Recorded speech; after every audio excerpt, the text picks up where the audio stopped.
नमस्कार दोस्तों, मैं गणेश यादव रॉयल इंस्टीट्यूट उदयपुर के YouTube चैनल पे आपका हार्दिक अभिनंदन करता हूं। आज हम बायोलॉजी जो बायोलॉजी है उसका पहला टॉपिक लेते हैं, एनिमल डाइवर्सिटी। एनिमल डाइवर्सिटी काफ़ी वेटेज वाला टॉपिक है। इसमें हर साल लगभग 5-6 क्वेश्चन हर साल आते रहते हैं। 2019 की बात करते हैं हम, 2019 में भी इससे 4 क्वेश्चन आए थे। इससे पहले हम 2011 को देखते हैं तो इसमें 8 क्वेश्चन भी आ चुके हैं। तो सबसे पहले हम 2010-13 से लेकर 2019 तक जो भी क्वेश्चन आए हुए उनको 1 बाय 1 डिस्कस करते रहेंगे। तो पहला हमारा क्वेश्चन है आज का एनिमल डाइवर्सिटी का। तो वो पहला क्वेश्चन क्या है, सबसे पहले अमीबे गति के दौरान अमीबा में बनने वाले अंगुली समान अस्थायी पर्वत कहलाते हैं। अस्थायी पर्वत का मतलब है कि एक टाइम बनते हैं उसके बाद क्या हो जाते हैं, विलुप्त हो जाते हैं। तो सबसे पहले इस क्वेश्चन को डिस्कस करने के लिए मैं बताता हूँ अमीबा होता क्या है और एक उत्पाद जो इसके जो इस अस्थायी पर्वत है वो क्या होते हैं। तो देखते हैं सबसे पहले हम देखते हैं अमीबा क्या होता है। तो अमीबा को सबसे पहले एक डायग्राम के द्वारा देखते हैं। तो अमीबा संघ प्रोटोजोआ संघ का प्राणी है। प्रोटोजोआ जो हम वर्गीकरण के आधार पर पढ़ते हैं, प्रोटोजोआ संघ का प्राणी है। और इसमें जो अंगुली समान पर्वत होते हैं, ये जो अंगुली समान पर्वत दिख रहे हैं उन्हें बोलते हैं कुटपाद। क्या बोलते हैं? कुटपाद बोलते हैं। इस कुटपादों को ही इंग्लिश में बोलते हैं शूडोपोडिया। क्या बोलते हैं? शूडोपोडिया। और इस कुटपादों का ही अन्य एक और नाम है, उसे बोलते हैं लोबोपोडिया। तो अलग अलग एग्जाम में अलग अलग क्वेश्चन आते हैं। लोबोपोडिया कम से कम 4-5 बार जेट में आ चुका है कि कुटपाद को अन्य नाम भी है। तो क्या है? लोबोपोडिया। कभी हिंदी में नाम नहीं देखे, इंग्लिश में देता है, हिंदी में लिख देता है उसको, तो उसको क्या बोलते हैं? शूडोपोडिया। अब काम तो ये तो समझ गए कि अमीबा है। अमीबा में देखते हैं तो एक संकुचनशील रिक्तिका सीवी होती है और इस सीवी के चारों तरफ क्या होते हैं? हजारों माइटोकॉन्ड्रिया होते हैं। क्या होते हैं? हजारों माइटोकॉन्ड्रिया। ये माइटोकॉन्ड्रिया इस सीवी को क्या करते हैं? ऊर्जा प्रदान करते हैं। तो भाई ऊर्जा की आवश्यकता क्यों पड़ी? ऊर्जा की आवश्यकता पड़ी इसके जल नियमन या प्रासरण नियमन में जो एनर्जी लग रही है वो एनर्जी कौन प्रोवाइड करेगा? ये माइटोकॉन्ड्रिया प्रोवाइड करते हैं। तो हमारा बात करते हैं कि अमीबी गति के दौरान अमीबा में जो अंगुली के समान अस्थायी पर्वत बन रहे हैं उन्हें क्या कहते हैं? तो उन्हें हम बता दिया कि उन्हें क्या कहते हैं, उन्हें बोलते हैं कुटपाद या शूडोपोडिया या लोबोपोडिया कहते हैं। तो इसका आंसर जाएगा वो जाएगा सेकंड, कुटपाद। अब देखते हैं इन कुटपादों का अन्य क्या है, और भी इसके आसपास क्वेश्चन बनते हैं क्या? तो हाँ, इसके पास और भी बहुत सारे क्वेश्चन बनते हैं। अब कुटपादों का काम क्या है? तो कुटपादों के 2 मोस्टली काम है। पहला है गमन में सहायता करना। जैसे हम पैरों की सहायता से गमन करते हैं वैसे ही अमीबा किसकी सहायता से गमन करता है? वो करता है इन कुटपादों की सहायता से। ये कुटपाद है, अंगुलीनुमा पर्वत है, उनकी सहायता से कि अमीबा क्या करता है? गमन करता है। तो इन कुटपादों का पहला काम है गमन में सहायता करना, गमन में सहायता। तो इसका सेकंड काम क्या है? वो भी इंपॉर्टेंट है। अमीबा के कुटपादों के 2 काम है, उसका सेकंड काम क्या है? तो ये क्या करता है? भोजन को पकड़ने में सहायता करता है। जो भी इसके पास भोजन आएगा उसको इन कुटपादों की सहायता से उस भोजन को चारों तरफ घेर लेता है। इसका भोजन क्या है? तो वही सीलिया, फ्लेजिला, यही इसका जो छोटे मोटे सूक्ष्म जीव है यही इसका भोजन है। तो उनको क्या कर लेता है? पकड़ने में क्या करता है? सहायता। तो इस पहले क्वेश्चन का आंसर होगा कुटपाद। ठीक है, आगे चलते हैं हम क्वेश्चन नंबर 2 में। तो दूसरे में देखते हैं कि किस निमेटोड को सामान्यतः सिस्ट निमेटोड कहते हैं। सबसे पहले हम बात करते हैं निमेटोड होता क्या है। निमेटोड क्या है? तो निमेटोड का ही एस्केलमंथीज संघ है, उसी का अन्य नाम है निमेटोड। एस्केलमंथीज संघ है, उसी का अन्य नाम क्या है? निमेटोड या निमेटोहेलमंथीज होता है। तो किस निमेटोड को सामान्य सिस्ट निमेटोड कहते हैं? तो हेटेरोडेरा को सामान्यतः क्या कहते हैं? सिस्ट निमेटोड भी कहते हैं। ये क्वेश्चन नंबर 2 हो गया। चलो क्वेश्चन नंबर 3 देखते हैं। हाँ, यकृतकृमि के जीवन चक्र में द्वितीयक या मध्यस्थ परपोषी कौन होता है? ये अच्छा क्वेश्चन है, इससे काफी बार क्वेश्चन आ चुके हैं। सिमिलर इसी के ही मिलते जुलते क्वेश्चन काफी बार आ चुके हैं। अब पहली बात तो यकृतकृमि है क्या? यकृतकृमि को हम देखते हैं तो यकृतकृमि होता क्या है? तो हम प्लेंटीहेलमिन्थीज संघ, कौन सा संघ प्लेंटीहेलमिन्थीज की बात करते हैं। तो प्लेंटीहेलमिन्थीज का प्राणी होता है लिवर फ्लूक या यकृतकृमि, वो संघ प्लेंटीहेलमिन्थीज का प्राणी है। अब इसके जीवन चक्र काफी डिफिकल्ट होता है, 2 परपोषियों में अपना जीवन यापन करता है। तो उसका पूछ रहा है कि द्वितीयक या मध्यस्थ पोषी या परपोषी कौन होता है, होस्ट कौन होता है। ठीक है, तो इससे पहले मैं बता देता हूं कि जो लिवर फ्लूक है उसका जीवन चक्र 2 जीवों में संपन्न होता है। कौन कौन से हैं उनकी बात करते हैं। तो इसका जो प्राथमिक परपोषी होता है, प्राथमिक परपोषी है वो है बेड। तो जो यकृतकर्मी है उसका प्राथमिक परपोषी है वो कौन है, और द्वितीयक परपोषी है वो कौन है। लिवर फ्लूक या यकृतकर्मी के दो परपोषी होते हैं, प्राथमिक परपोषी कौन है और द्वितीयक परपोषी कौन होता है, उनकी बात करते हैं। तो सबसे पहले प्राथमिक परपोषी की बात करते हैं। तो लिवर फ्लूक या यकृतकर्मी का प्राथमिक परपोषी होता है भेड़, और होता है भाई भेड़, ठीक है, सिप। जबकि इसके द्वितीयक परपोषी की बात करते हैं तो वो होता है स्नेल, घोंगा, घोंगा, स्नेल द्वितीयक परपोषी होता है। अब देखो हमें पूछ रहा है कि यकृतकर्मी के जीवन चक्र में द्वितीयक या मध्यस्थ परपोषी होता है, तो हम बता सकते हैं कि प्राथमिक परपोषी तो होता है भेड़ और द्वितीयक परपोषी होता है कौन, घोंगा। कौन होता है, घोंगा। तो इसमें उत्तर जाएगा, तो वो कौन है, स्वजलीय घोंगा। अब स्वजलीय घोंगा। अब कभी कभी क्या होता है, घोंगा डायरेक्ट नहीं देता और घोंगे की कुछ प्रजातियां देता है। तो घोंगे की दो प्रजातियां दे रखी है बुक्स में, ठीक है। तो पहली जो प्रजाति है वो है लिम्निया, लिम्निया, और द्वितीय प्रजाति है वो है प्लेनोबिस।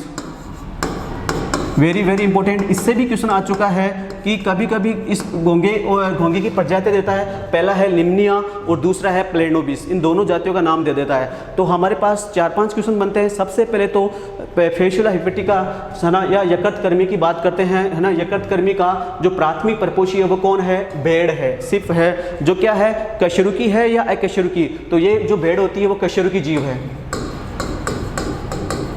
फिर आगे चलते हैं, द्वितीयक परपोषी की बात करते हैं। द्वितीयक परपोषी कौन होता है, घोंगा, और घोंगा क्या है, अकशेरुकी है, नॉन कोडेड है।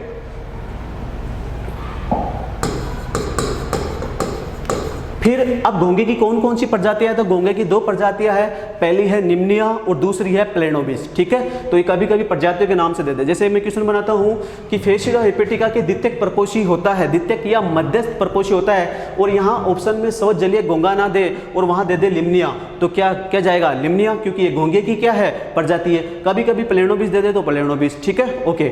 अगले क्वेश्चन में चलते हैं हम, क्वेश्चन नंबर 3, तो फोर्थ को देखते हैं। तो हम सबसे पहले देखते हैं कि जो केचुआ है वो क्लाइटेलम पाया जाता है। केचुआ के कौन से खंड में क्लाइटेलम पाया जाता है, कौन से खंड में होता है क्लाइटेलम, तो उसको देखते हैं। तो केचुआ कौन से संघ का प्राणी है, तो केचुआ हमारे एनिलिडा संघ का प्राणी है। कौन से संघ का है, एनिलिडा, जिसको अर्थवर्म भी कहते हैं, है ना। केचुआ का अन्य नाम क्या है, अर्थवर्म, इंग्लिश में हम इसको अर्थवर्म भी बोलते हैं। तो इस अर्थवर्म कौन से सबसे पहले एनिलिडा संघ का प्राणी है, और इसमें क्लाइटेलम कौन से खंड में होता है। क्लाइटेलम को हम देखते हैं, डायग्राम बनाता हूँ मैं, उसको फिर आगे स्टार्ट करते हैं। केचुए का डायग्राम बनाता हूँ।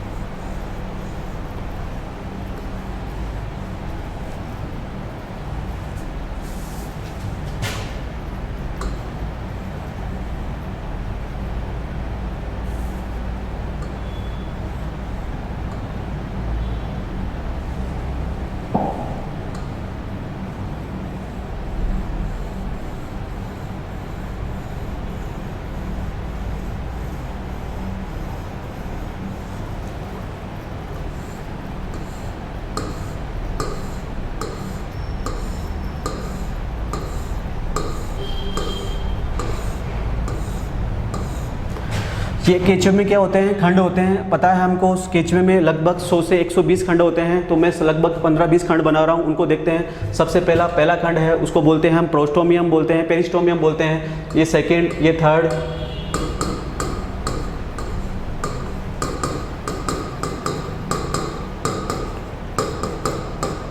हाँ। अब देखते हैं, लगभग मैंने 15-16 खंड बनाए हैं, उनको देखते हैं। तो क्लाइटेलम कहाँ होता है, तो सबसे पहले हम देखते हैं खंड नंबर, हाँ, अब देखते हैं। सबसे पहले 14, 15 और 16 खंड, 14, 15 और 16 खंड आपस में मिलकर एक मोटी पट्टीनुमा संरचना का निर्माण करते हैं। कौन कौन से खंड, 14, 15 और 16, ये तीनों खंड मिलकर एक मोटी पट्टीनुमा संरचना का निर्माण करते हैं, और उसे क्या कहते हैं, क्लाइटेलम। उसे क्या कहते हैं, क्लाइटेलम। क्लाइटेलम। और इस क्लाइटेलम का हिंदी में अन्य नाम क्या है? प्रयाणिका। कभी कभी बुक में प्रयाणिका लिखा हुआ मिल जाएगा, इसका मतलब क्या होता है? क्लाइटेलम, प्रयाणिका, प्रयाणिका। तो मुझे बताओ कि क्लाइटेलम वाले खंड कौन से हैं? तो 14, 15 और 16 खंड आपस में मिलकर एक मोटी पट्टीनुमा संरचना का निर्माण करते हैं, उससे क्या कहते हैं? Clitellum. Very very very important, कम से कम 3-4 बार तो यह आ चुका है कि क्लाइटेलम वाले खंड है। तो 14, 15, 16 ये हमारा क्वेश्चन हो गया कि क्लाइटेलम, केंचुए में क्लाइटेलम पाया जाता है। तो कौन से? 14, 15, 16 खंड देखते हैं। तो 15 से 17 नहीं है, 17 से 19 भी नहीं है, 14 से 16, 14, 15, 16। तो ऑप्शन नंबर कौन सा? थर्ड जाएगा कि कौन सा? 14, 15 और ये 16 खंड है, वो क्या है? क्लाइटेलम। अगला क्वेश्चन इससे जो मैं बताऊंगा वो इससे भी ज़्यादा इंपॉर्टेंट है। क्लाइटेलम का फंक्शन क्या है? क्लाइटेलम काम क्या करता है? तो क्लाइटेलम का काम है वो सबसे ज़्यादा इंपॉर्टेंट है। क्लाइटेलम क्या करता है? क्लाइटेलम का काम है कोकून निर्माण, कोकून निर्माण, कोकून का फॉर्मेशन करता है। अब ये कोकून क्या है? Very very important. कोकून क्या होता है? एक अंड कवच है। केचुआ जो अपने अंडे ताकता है वो किस में ताकता है? कोकून में। एक अंड कवच है, उसका निर्माण कौन कर रहा है? उसका निर्माण कर रहा है क्लाइटेलम। क्या कर रहा है? क्लाइटेलम। और आगे हम एक क्वेश्चन डिस्कस करेंगे, अब उसमें पढ़ेंगे कि जो निषेचन होता है केचुए में जो निषेचन होता है, अंडाणु शुक्राणु मिलते हैं, वो कहाँ मिलते हैं? कोकून में। वेरी वेरी वेरी इंपॉर्टेंट कि कोकून का निर्माण कौन करता है? तो कोकून का निर्माण कौन करता है? क्लाइटेलम। ठीक है, कौन करता है? क्लाइटेलम। और केचुए में जो निषेचन होता है वो कहाँ होता है? वो होता है कोकून में, जो हम आगे पढ़ेंगे। ठीक है, अब आगे चलते हैं तो एक और क्वेश्चन देख लेते हैं कि अब देखते हैं हम सबसे पहले कि जो 13वां खंड है, 14वां खंड है, 14वें खंड में हम देखते हैं तो जो क्लाइटेलम का प्रथम खंड, क्लाइटेलम के प्रथम खंड में मध्य में एक छिद्र होता है, उसे बोलते हैं मादा जनन छिद्र। ये भी जेट में आ चुका है कि क्लाइटेलम के प्रथम खंड या केचुए के कौन से खंड? केचुए के कौन से खंड? केचुए के 14वें खंड में एक छिद्र मिलता है, मध्य में केवल एक छिद्र है, उसे बोलते हैं मादा जनन छिद्र, फीमेल गोनोपोर। ठीक है, मादा जनन छिद्र कहते हैं। तो मादा जनन छिद्र कौन से खंड में होता है? 14वें खंड में। ठीक है, ये क्वेश्चन हो गया। तो क्वेश्चन हमारे पूछ रहे थे कि केचुए में क्लाइटेलम पाया जाता है, तो कौन से खंड में पाया जाता है? 14, 15, 16। अब अगला क्वेश्चन अगर और बन जाए इसके आसपास तो हम देखते हैं कि क्लाइटेलम का काम क्या है? तो क्लाइटेलम का काम क्या है? कोकून निर्माण। ये वेरी वेरी इंपॉर्टेंट है। अब फिर आगे चलते हैं, ये क्वेश्चन और बन जाए कि कोकून में होता क्या है? कोकून में क्या होता है? निषेचन होता है। ठीक है, फिर और चलते हैं तो क्लाइटेलम के प्रथम खंड यानी कौन से खंड? 14वें खंड में कौन सा छिद्र होता है? मादा जनन छिद्र। ये भी जेट में आ चुका है, ये भी जेट में आ चुके हैं, आए हुए क्वेश्चन है। और एक क्लाइटेलम वाला भी काफी बार पूछा जा चुका है कि क्लाइटेलम कौन से खंड में होता है? तो 14वां, 15वां और 16वें खंड में। ठीक है भाई, अगला क्वेश्चन हम देखते हैं, क्वेश्चन नंबर 5। हाँ, अब देखते हैं क्वेश्चन कि कॉकरोच में उत्सर्जन होता है ना, in cockroach excretion take place by. तो कॉकरोच में उत्सर्जन किससे होता है? तो कॉकरोच सबसे पहले तो हम देखते हैं कौन से संघ का प्राणी है। तो कॉकरोच संघ है आर्थ्रोपोडा। कौन से संघ का है? आर्थ्रोपोडा संघ का प्राणी है। आर्थ्रोपोडा सबसे बड़ा संघ है, आप जानते ही होंगे। आर्थ्रोपोडा सबसे बड़ा, जितने भी संघ है उनमें सबसे बड़ा संघ कौन है? आर्थ्रोपोडा। और आर्थ्रोपोडा की सबसे बड़ी क्लास है इंसेक्टा, जिसमें कीट आते हैं, और उसी का प्राणी कौन है? कॉकरोच। और अब देखते हैं कॉकरोच में उत्सर्जन किसके द्वारा होता है? वो अपने उत्सर्जित पदार्थ किसके द्वारा त्यागता है? तो कॉकरोच के उत्सर्जन की बात करते हैं तो वो त्यागता है मेलपी की नलिकाओं के द्वारा, मेलपी की नलिकाओं के द्वारा त्यागता है। अब बात करते हैं मेलपी की नलिकाएं होती क्या है। तो मेलपी की नलिकाएं क्या होती है उसके बारे में बता देता हूं। मेलपी की नलिकाएं कहाँ प्रेजेंट होती है और ये होती क्या है? सबसे पहले हम देखते हैं मेलपी की नलिकाओं के बारे में। तो जो कॉकरोच है उसमें मेलपी की नलिकाएं, इसके जो आंत्र है, आंत्र के 3 भाग होते हैं, फोरगट, मिडगट और हिंडगट। अब देखते हैं, मैं शॉर्ट बता देता हूं। हाँ, ये इसका मिडगट है, और ये हिंडगट है। मिडगट मध्यांतर, हिंदी में क्या बोलते हैं?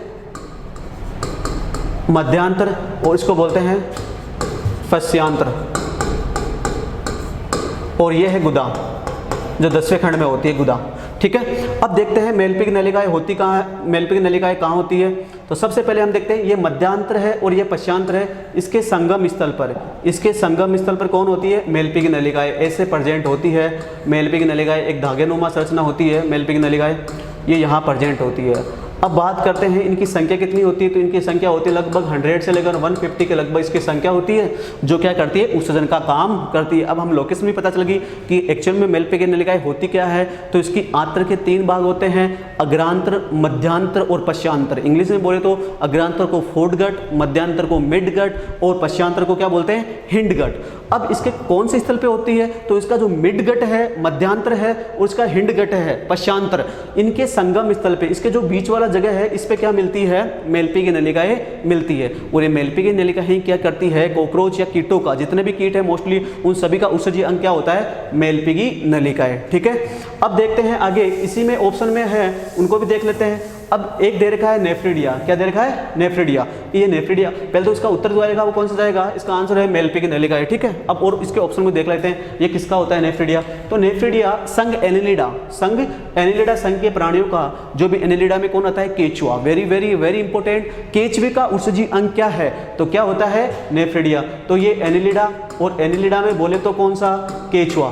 केचुए का जो उत्सर्जी अंग होता है, केचुए का जो उत्सर्जी अंग होता है वो कौन होता है, नेफ्रिडिया। ये भी हमारा एक क्वेश्चन और हो गया। ऑप्शन को देखते हैं, फिर चलते हैं ज्वाला कोशिकाएं, फ्लेम सेल, क्या बोलते हैं, फ्लेम सेल। ये किसका उत्सर्जी अंग होता है, तो अभी हमने पहले क्वेश्चन सोल्व किया था, फेशियोला हिफेटिका या यकृतकर्मी। उस यकृतकर्मी का जो कौन सी संघ का है, प्लेंटीहेल्मिन्थेस फ्लैटवर्म या प्लेंटीहेल्मिन्थेस संघ है, उसका उत्सर्जी अंग कौन होता है, ज्वाला कोशिकाएं या फ्लेम सेल, उसका उत्सर्जी अंग होता है। तो मेलपी की नलिकाएं किसका है, कीटों का। आर्थ्रोपोडा संघ के प्राणी में कौन से क्लास, इंसेक्टा या कीट वर्ग। नेफ्रिडिया किसका है, तो नेफ्रिडिया है एनिलिडा। एनिलिडा में कौन सा प्राणी, जैसे केचुआ, और भी आते हैं, नेरिस भी आता है, लेकिन हम बात करेंगे किसकी, केचुए की, जो आपके सिलेबस में हर साल लगभग एक क्वेश्चन केचुए से फिक्स आता है। फिर देखते हैं अगला, ज्वाला कोशिकाएं या फ्लेम सेल किसका उत्सर्जी अंग है, तो वो है प्लेंटीहेल्मिन्थेस। प्लेंटीहेल्मिन्थेस को फ्लैटवर्म चपटेकर्मी बोलते हैं, उसका उत्सर्जी अंग कौन है, ज्वाला कोशिकाएं। और लास्ट में चलते हैं ये वर्कक, जो मनुष्य का उत्सर्जी अंग होता है वो कौन है, वर्कक, वो कौन है, वर्कक। ठीक है, तो ये सारे हो गए, सभी ऑप्शन को कर लिया। तो इसमें पूछ रहा है कॉकरोच का, तो कॉकरोच का कौन है, मेलपी की नलिकाएं। अगला क्वेश्चन देखते हैं हम, क्वेश्चन नंबर 6 को हम देखते हैं, छठे नंबर क्वेश्चन को देखते हैं। तो इसमें पूछ रहा है, निम्न में से किसकी आंत्र में ट्राइकोनिम्फा, जो एक सहजीवी प्रोटोजोआ है, पाया जाता है। तो ऐसा कौन सा प्राणी है जिसकी आंत्र में ट्राइकोनिम्फा पाया जाता है। अब ट्राइकोनिम्फा क्या है, तो ये क्या है, एक प्रोटोजोआ है। क्या है, प्रोटोजोआ। संघ प्रोटोजोआ का प्राणी कौन है, ट्राइकोनिम्फा। तो ये किसके आंत्र में पाया जाता है, ये भी सबसे इंपॉर्टेंट है। इसको हम दो जगह पढ़ते हैं, एक तो हम इकोलॉजी में जब सहजीवी सिम्बायोसिस देखते हैं, सिम्बायोटिक रिलेशनशिप देखते हैं तो वहाँ पढ़ते हैं, एक हम जब एनिमल डाइवर्सिटी पढ़ते हैं तब संघ प्रोटोजोआ पढ़ाते हैं तब देखते हैं। तो दोनों जगह क्वेश्चन मिलेगा। तो सबसे पहले हम देखते हैं तो किसकी आंत्र में मिलता है, तो इसका जो आंसर जाएगा वो जाएगा दीमक, टर्माइट्स की जो आंत्र है उसमें कौन पाया जाता है, ट्राइकोनिम्फा। अब हमने कैसे बोल दिया इसको सहजीवी संबंध, उसको मैं बताता हूँ, उसको डिस्कस करते हैं। तो सबसे पहले तो किसकी आंत्र में पाया जाता है, दीमक की आंत्र में पाया जाता है। तो ट्राइकोनिम्फा दीमक की आंत्र में पाया जाने वाला एक प्रोटोजोअंस है, आगे चलते हैं। अब देखते हैं दीमक की आंत्र में रहता है, दीमक की आंत्र में रहकर क्या काम करता है। जैसे मैं एक रफ डायग्राम बना रहा हूँ दीमक का, ये दीमक है। अब इस दीमक की जो आंत्र है, माना कि ये दीमक की आंत्र है मुख से लेकर गुदा तक, ठीक है। हाँ, ये दीमक की आंत्र हो गई, ये दीमक के लेग्स, टांग हो गए। अब इसके दीमक की आंत्र में कौन पाया जाता है, दीमक की जो आंत्र है उसमें पाया जाता है ट्राइकोनिम्फा। कौन पाया जाता है, ट्राइकोनिम्फा। माना कि ये ट्राइकोनिम्फा है।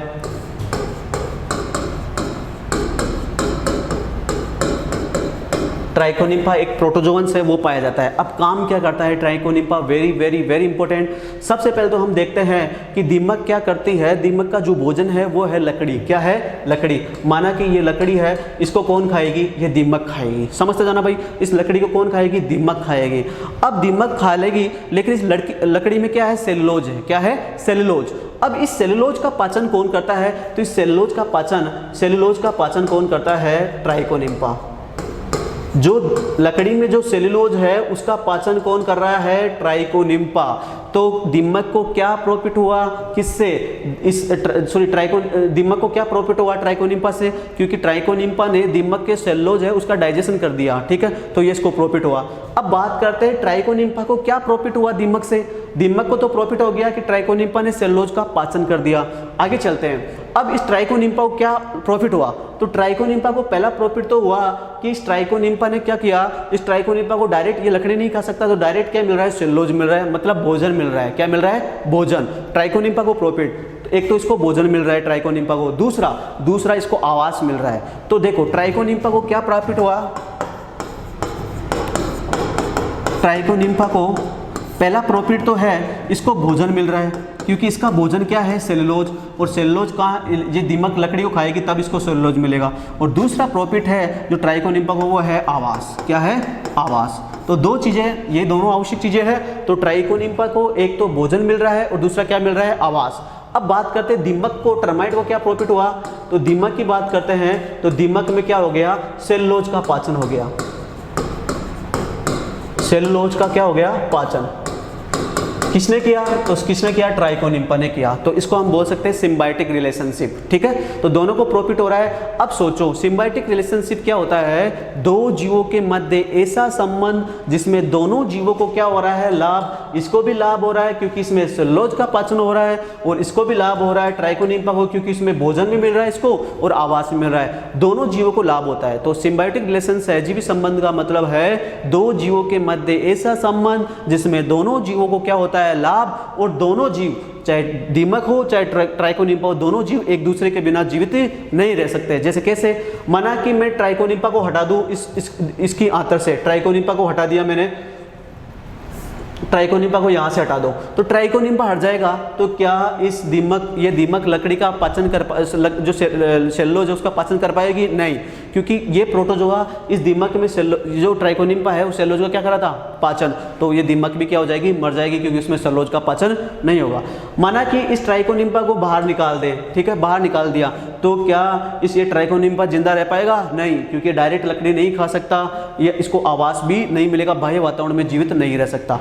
तो हमने सारी चीज़ें डिस्कस कर ली कि जो इसमें देखा था कि एक तो ट्राइकोनिम्फा सहजीवी संबंध कैसे हैं। तो सबसे पहले ट्राइकोनिम्फा किसके आंत्र में पाया जाता है, दीमक की, ये तो हमने आंसर कर ही लिया था, दीमक के आंत्र में पाया जाता है। ठीक है, ये तो हमारा आंसर हो गया था। अब इसको सिम्बायोटिक रिलेशनशिप मैंने बता दिया अच्छे से डायग्राम बना के कि कहाँ रहता है, क्या प्रॉफिट है। तो दीमक को क्या प्रॉफिट है और ट्राइकोनिम्फा को क्या प्रॉफिट है। अगला क्वेश्चन देखते हैं, क्वेश्चन नंबर 7 को देखते हैं। तो इसमें हम देखते हैं सबसे पहले, हाँ, हेस्टेड प्लेट झींगा के किस अंग में पाई जाती है, हेस्टेड प्लेट झींगा के किस अंग में पाई जाती है। तो पहला ऑप्शन है गर्शिका, दूसरा ऑप्शन है कार्डियक अमाशय, तीसरा है गिल्स और चौथा है मुग्गुआ। तो कौन से भाग में पाई जाती है, इसको हम देखते हैं। हेस्टेड प्लेट होती क्या है वो देखेंगे, फिर इसके आगे देखेंगे कि ये कहाँ पाई जाती है वो देखेंगे। ठीक है, तो सबसे पहले हाँ, अब हम बात करते हैं झींगा की। झींगा कौन संगा, आर्थ्रोपोडा संघ का प्राणी होता है। ठीक है, उसको हम देखेंगे। तो इसके अमाशय की बात, सबसे पहले हम इसके अमाशय की बात करते हैं। तो झींगे का जो अमाशय है वो 2 भागों में बटा होता है। झींगे का अमाशय 2 भागों में बटा होता है।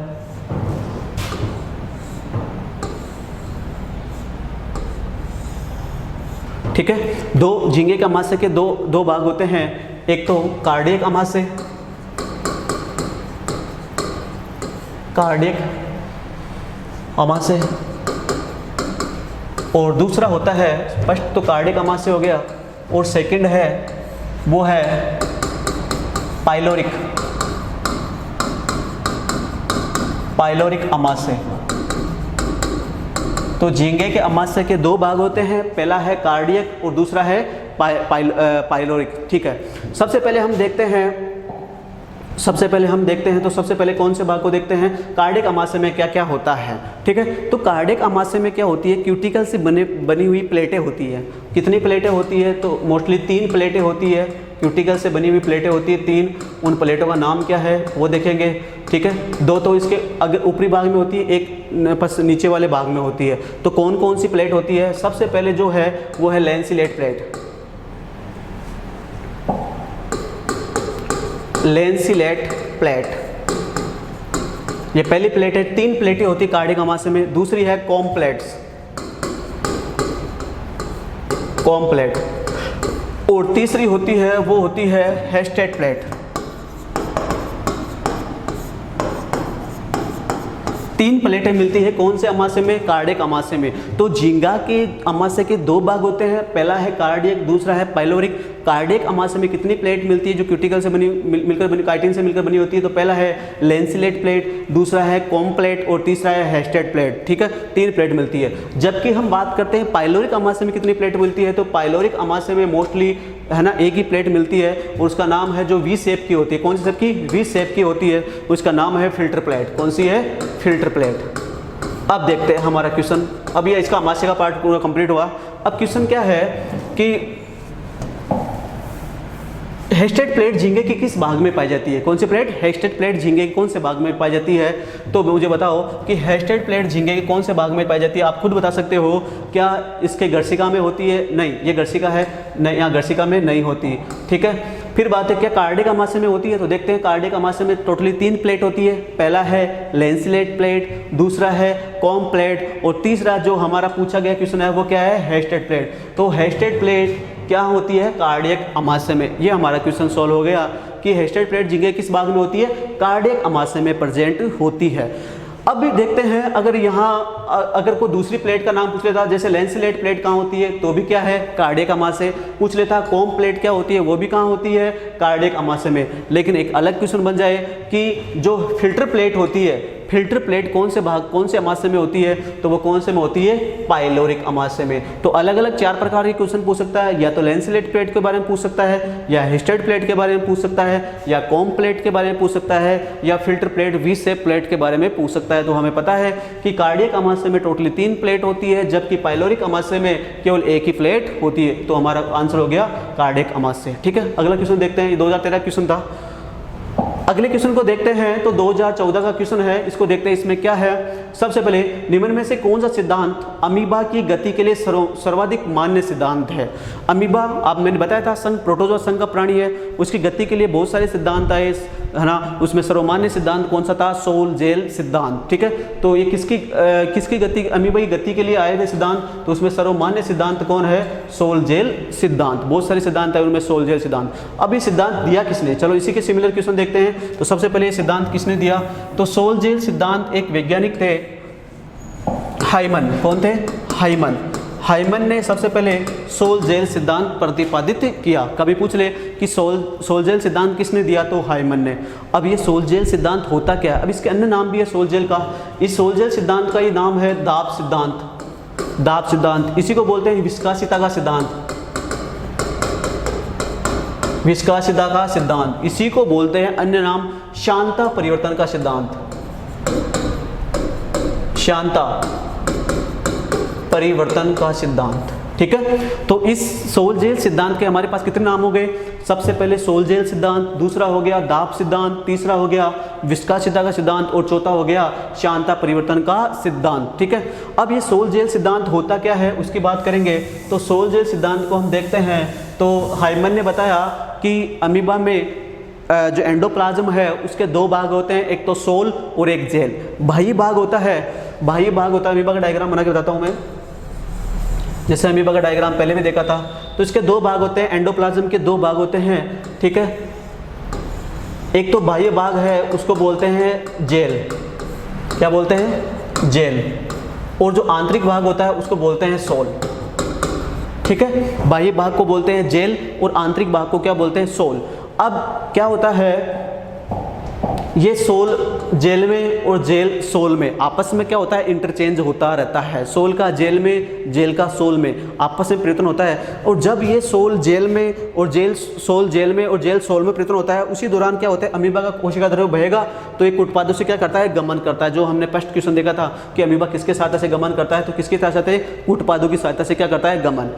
अब इस सोल का जेल में और जेल का सोल में परिवर्तन होता रहता है, उसे क्या कहते हैं? तो हम देखते हैं, यदि सोल जेल में परिवर्तित हो रहा है तो उसे बोलते हैं जेलेशन। ये भी एग्जाम में आया हुआ है। सोल यदि जेल में परिवर्तन हो रहा है उसे बोलते हैं जेलेशन। यदि जेल सोल में परिवर्तन होता है तो उसे बोलते हैं सोलेशन। अब इसको याद कैसे रखें, कंफ्यूज हो जाएंगे। जो लास्ट में आ रहा है, जैसे सोल जेल में परिवर्तन हो रहा है उसे क्या बोलते हैं? जेलेशन। जो लास्ट में आ रहा है वही नाम डिसाइड कर रहा है। अगर सोल का जेल में पूछे तो जेलेसन, लास्ट में कौन आ रहा है, जेल।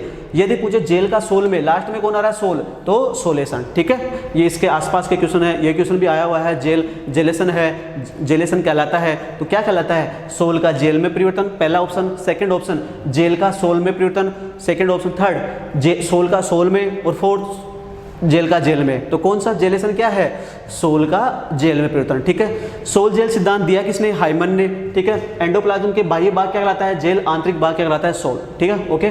तो इसका जो आंसर जाएगा कि अमीबा की गति के लिए सर्वमान्य सिद्धांत कौन सा है, तो वो है सोल जेल सिद्धांत। ओके, आगे चलते हैं। आगे हम क्वेश्चन नंबर 9 में चलते हैं। तो इसमें क्या पूछ रहा है कि निमेटोड शब्द किसने दिया, निमेटोड शब्द किसने प्रतिपादित किया। तो निमेटोड मैंने बताया था एस्केलमंथीज या निमेटोहेलमंथीज जो है, एस्केलमंथीज निमेटोड शब्द की बात करते हैं हम, तो निमेटोड शब्द दिया था गेगनबार ने। ठीक है, किसने दिया था, गेगनबार, एक वैज्ञानिक थे, उन्होंने दिया। अब बात करते हैं गेगनबार ने और कौन सा नाम दिया, जो प्लेंटीहेलमंथीज नाम है, प्लेंटीहेलमंथीज नाम है, वो भी किसने दिया था, गेगनबार ने ही दिया था। तो आपको पूछे कि निमेटोड शब्द किसने दिया, गेगनबार ने, 2014 में पूछा गया है। अगर पूछे कि प्लेंटीहेलमंथीज नाम किसने दिया था, वो भी किसने दिया था, गेगनबार ने। ठीक है, तो आगे चलते हैं। क्वेश्चन नंबर 10 को हम देखते हैं। तो इसमें क्या है, तो केंचुए की स्पर्मेथिका, स्पर्मेथिका, ठीक है, स्पर्मेथिका का उपयोग होता है, क्या उपयोग करती है केंचुए की स्पर्मेथिका, तो वो देखते हैं। पहला ऑप्शन है 2014 का क्वेश्चन है, पहला है अंडाणु के विकास में, क्या ये अंडाणु का विकास करवाती है। दूसरा ऑप्शन है शुक्राणु के विकास में, क्या ये शुक्राणु का विकास करवाती है। तीसरा है शुक्राणु के संग्रहण में, और चौथा है युग्मनज के विकास में। चलो देखते हैं इसको। सबसे पहले स्पर्मेथिका होती कहाँ है केंचुए में, वो देखते हैं, उसके बाद हम क्वेश्चन सोल्व करते हैं। तो सबसे पहले हम, हाँ ठीक है, ओके। फिर एक केंचुए का डायग्राम बनाते हैं।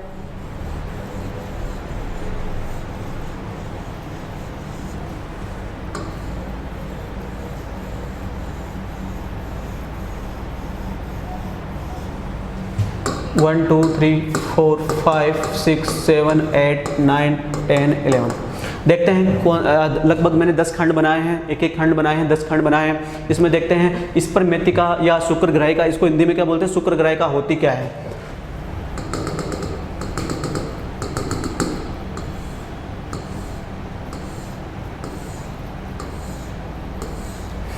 ओके, अब हम देखते हैं शुक्रग्राहिका होती क्या है, कहाँ होती है।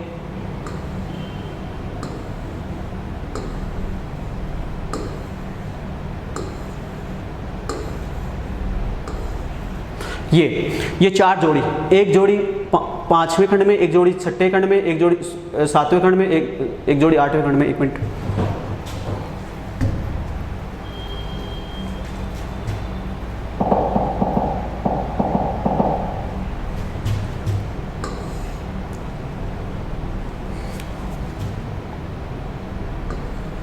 हाँ, अब स्पर्मेथिका को देखते हैं होती कहाँ है। तो एक जोड़ी तो कौन से होती है, 6ठे खंड में, एक जोड़ी 7वें खंड में, एक जोड़ी 8वें खंड में, और एक जोड़ी कहाँ होती है, 9वें खंड में।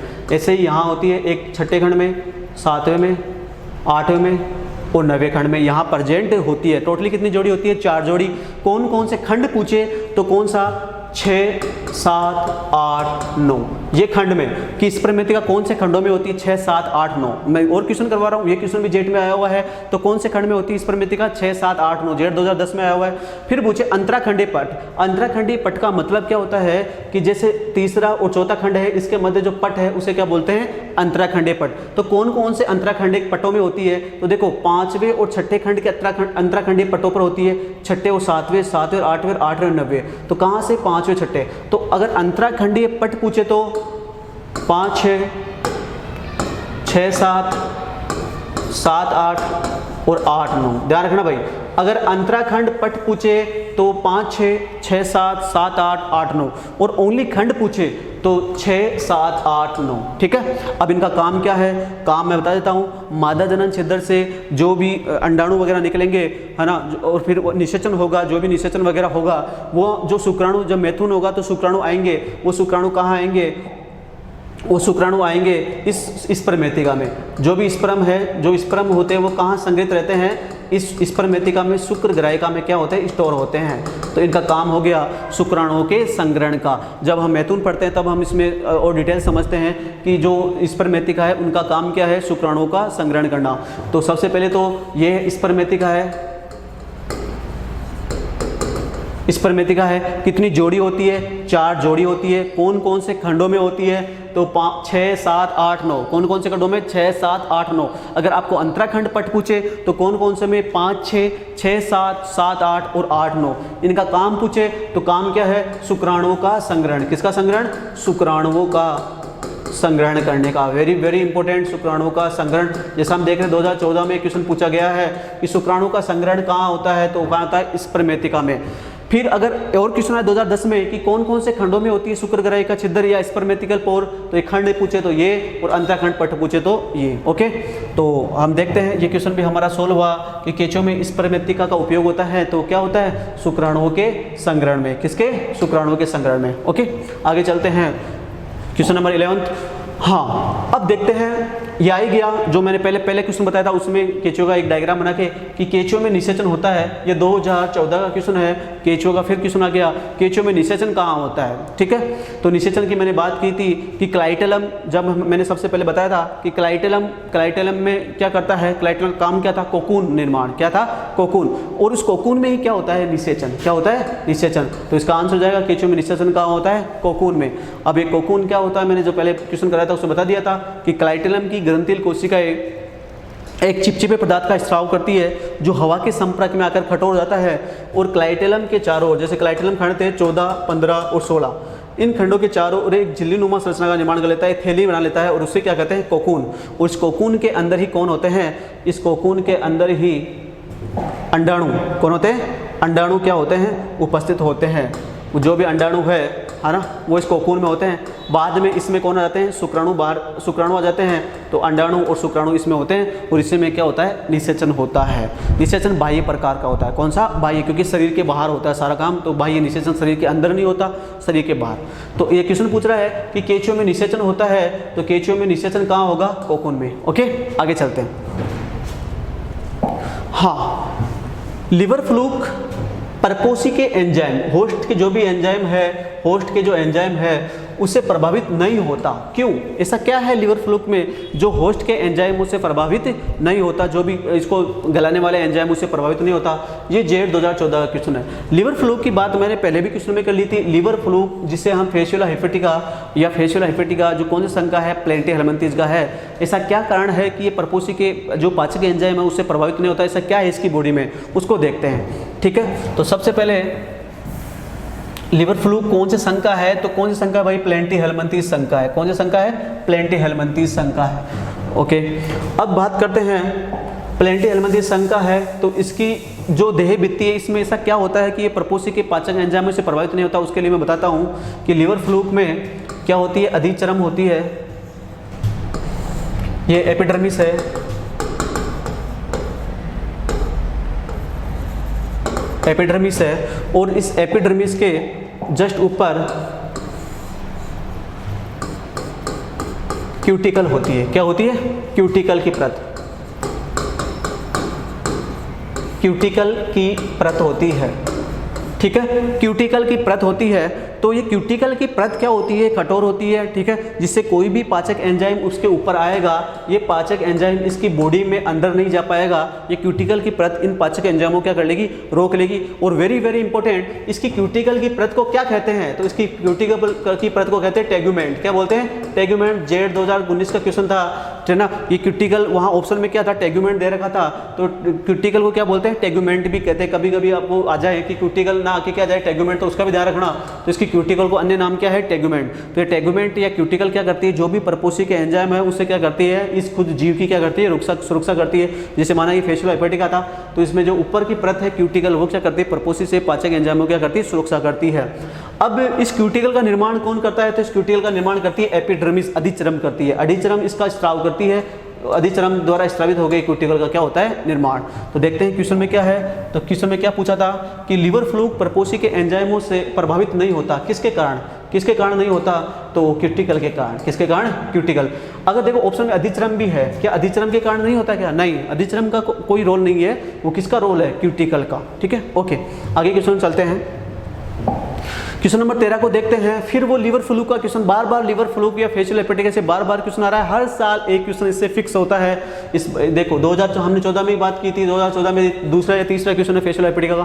ठीक है, लीवर फ्लू फेशियोला के प्राथमिक परपोषी की संक्रमित अवस्था है। प्राथमिक परपोषी की संक्रमण अवस्था है। प्राथमिक परपोषी, मैंने पहले भी एक क्वेश्चन में डिस्कस किया था कि फेशियोला हेपेटिका के 2 परपोषी होते हैं, इसका जीवन चक्र जटिल होता है, 2 परपोषियों में अपना जीवन चक्र पूर्ण करता है, एक प्राथमिक परपोषी और एक क्या होता है? द्वितीयक परपोषी। प्राथमिक परपोषी की बात करते हैं तो फेशियोला हेपेटिका, फेशियोला दे रखा है इसमें, देखो लीवर फ्लू के कोष्ठक में दे रखा है फेशियोला, तो फेशियोला हेपेटिका को हम देखते हैं तो इसका प्राथमिक परपोषी है, प्राथमिक परपोषी है उसको, वो कौन है? और द्वितीयक परपोषी कौन है? तो प्राथमिक परपोषी है वो कौन थी? भेड़, सिर्फ। और द्वितीयक परपोषी वो कौन होता है? घोंगा, स्नेल, घोंगा। अब ये पूछ रहा है कि परपोषी संक्रमण अवस्था कौन संक्रमित अवस्था है? तो मैं बता देता हूं, फेशियल हेपेटिका के टोटल 5 लार्वा स्टेज होती है। पहला है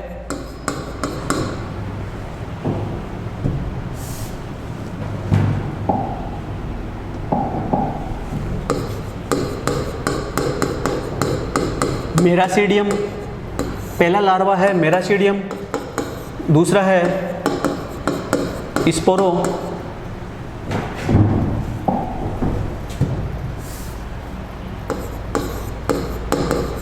स्पोरोसिस्ट,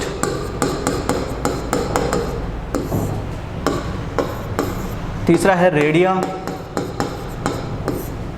चौथा है सर्केरिया और 5वां है मेटा सर्केरिया। तो फेशियल हेपेटिका के 5 लार्वा होते हैं। पहला है मेरासीडियम, दूसरा है स्पोरोसिस्ट, तीसरा है रेडिया, चौथा है सर्केरिया और 5वां क्या है? Meta cercaria. ये लार्वा का क्रम है, क्रम से याद रखना पड़ेगा। पहला लार्वा कौन है? मेरासीडियम, कौन है? मेरासीडियम, दूसरा कौन है? स्पोरोसिस्ट, तीसरा कौन सा है? रेडिया, चौथा कौन सा है? सर्केरिया और 5वां मेटा सर्केरिया। ये 5 लार्वा होते हैं जिनको हम क्रम से याद, हमने जब वीडियो क्लास बताई थी तभी बताया था कि ये 5 लार्वा का क्रम होता है।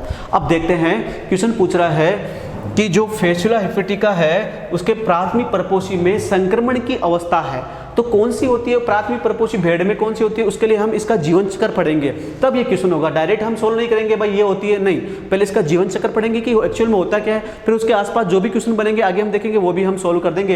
तो कौन कौन सा है? देखो यहाँ ऑप्शन दे रखा है रेडिया, सर्केरिया, स्पोरोसिस्ट और सिस्टिसर्कस, तो इसमें से कौन सा है? ठीक है, तो उसको देखेंगे सबसे पहले। तो सबसे पहले इसके जीवन चक्र की बात करते हैं। तो प्राथमिक परपोषी कौन है? भेड़ है। द्वितीयक परपोषी कौन है? घोंगा। और ये पूछ रहा है हमें प्राथमिक परपोषी के बारे में, मतलब भेड़ में कौन सा लार्वा संक्रमित करता है। ठीक है, तो सबसे पहले मैं एक डायग्राम बना रहा हूं। सबसे पहले कोई भेड़ है, माना ये भेड़ है। ठीक है, भेड़ क्या करती है? जो भी अपना उत्सर्जित पदार्थ, जो भी मलमूत्र है उसको त्यागेगी, तो उसमें से कौन निकलेंगे? तो उसमें से निकलेंगे अंडे। कौन निकलेंगे भाई?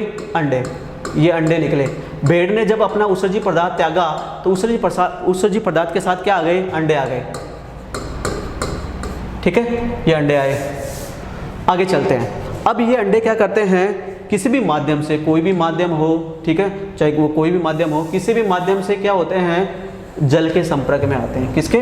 जल के संपर्क में आते हैं। ठीक है, क्योंकि इसका जीवन चक्र जटिल है, 2 परपोषियों में अपना जीवन यापन करती है फेशियोला हेपेटिका। पहला है प्राथमिक परपोषी भेड़ और द्वितीयक परपोषी कौन है? घोंगा। अब इसके भेड़ में अंडे निकले, अब ये कहाँ जाएंगे? जल में जाएंगे। वे जल में आ गए अंडे, और जल में आते ही अपना पहला लार्वा कौन है? मेरासीडियम में कन्वर्ट होते हैं। जल में आते ही पहला लार्वा मेरासीडियम में बदल गए। ठीक है, लार्वा, अंडे से क्या निकला? लार्वा, और पहला कौन सा लार्वा? मेरासीडियम बाहर निकला। आगे चलते हैं। अब क्या होता है? जल में ही कौन होता है? जलीय जीव कौन है? घोंगा। कौन है? घोंगा। और घोंगा कहाँ मिलता है? जल में। माना कि ये घोंगा है, स्नेल है, ये स्नेल है। अब क्या होता है? अब जल में कौन है, घोंगा। अब ये मेराशीडियम कहाँ जाएगा, घोंगे के शरीर में चला जाएगा। तो घोंगे के शरीर में कौन सा लार्वा ने प्रवेश किया, मेराशीडियम। मतलब घोंगे को कौन सा लार्वा ने संक्रमित किया, मेराशीडियम।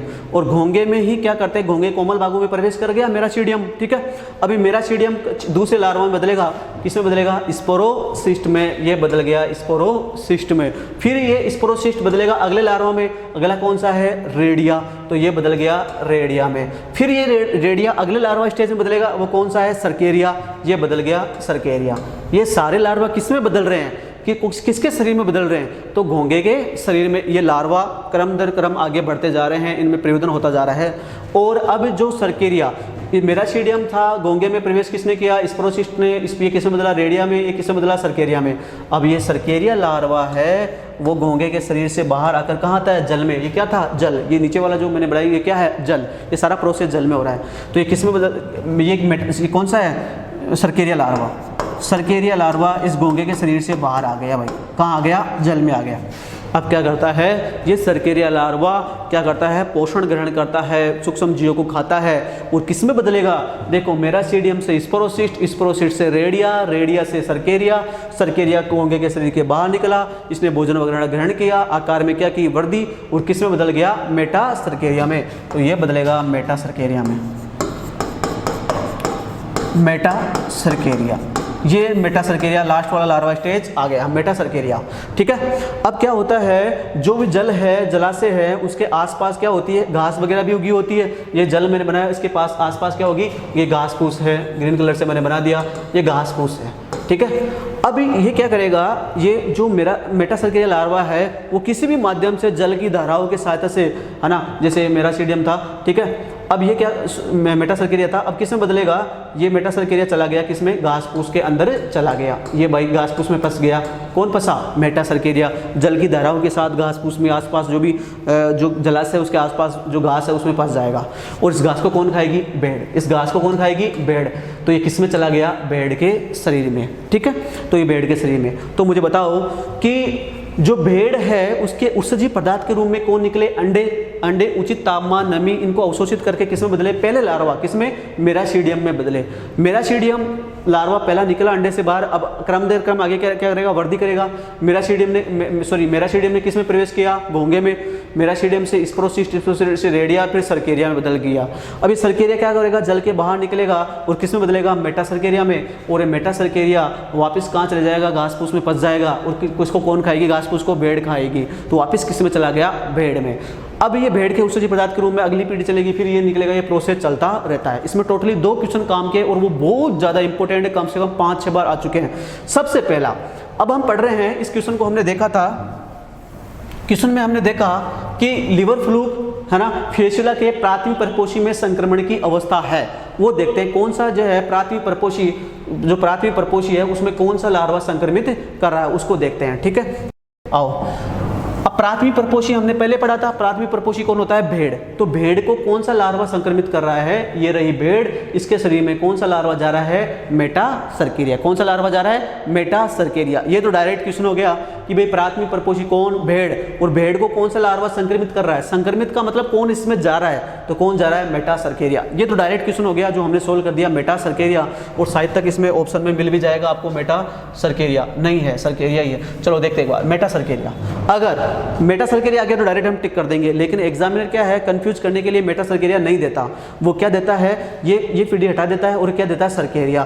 तो मेटा सर्केरिया जब नहीं होगा, मेटा सर्केरिया जब नहीं होगा, उस अवस्था में क्या जाएगा, आंसर सर्केरिया। और ऐसा ही क्वेश्चन आ चुका है, जब आपको मेटा सर्केरिया ऑप्शन में ना दे तो आपको क्या टिक करना है, सर्केरिया टिक करना है। और ऐसा क्वेश्चन आ गया है। अब देखते हैं इसमें कि लिवर फ्लूक जो फेसुला हेपेटिका है उसमें परपोषी के संक्रमण की अवस्था है, कौन है, सर्केरिया। ये रहा ऑप्शन नंबर 3 सर्केरिया, ठीक है। ये हम लगाएंगे। अगर यहाँ मेटा सर्केरिया और मेटा सर्केरिया दोनों होते तो कौन सा लगाते हैं, फिर लगाते हैं हम मेटा सर्केरिया। लेकिन मेटा सर्केरिया तो है ही नहीं, तो उसके नहीं है तो क्या लगाएंगे, सर्केरिया लगाएंगे, क्योंकि आपको पता है कि ऑप्शन में नहीं है। दूसरा क्वेश्चन है कि फेसुला हेपेटिका के द्वितीयक परपोषी, और द्वितीयक परपोषी कौन होता है, घोंगा। कौन है, घोंगा। घोंगा की संक्रमित लार्वा अवस्था है, तो घोंगे के शरीर में कौन सा लार्वा जा रहा है, मेरासीडियम, पहला लार्वा कौन सा जा रहा है, मेरासीडियम। तो घोंगे के शरीर में कौन सा जा रहा है, मेरासीडियम। तो इसकी संक्रमित अवस्था क्या है, मेरासीडियम है भाई, क्या है, मेरासीडियम। ठीक है, ये दूसरा क्वेश्चन। ठीक है, बाकी और इससे बहुत सारे क्वेश्चन बनते हैं। जैसे अब घोंगा ने देखे लिम्निया और प्लेनोबिस दे दे, घोंगे की दो प्रजातियां मैंने बताई थी, लिम्निया और प्लेनोबिस, तो वो भी सेम।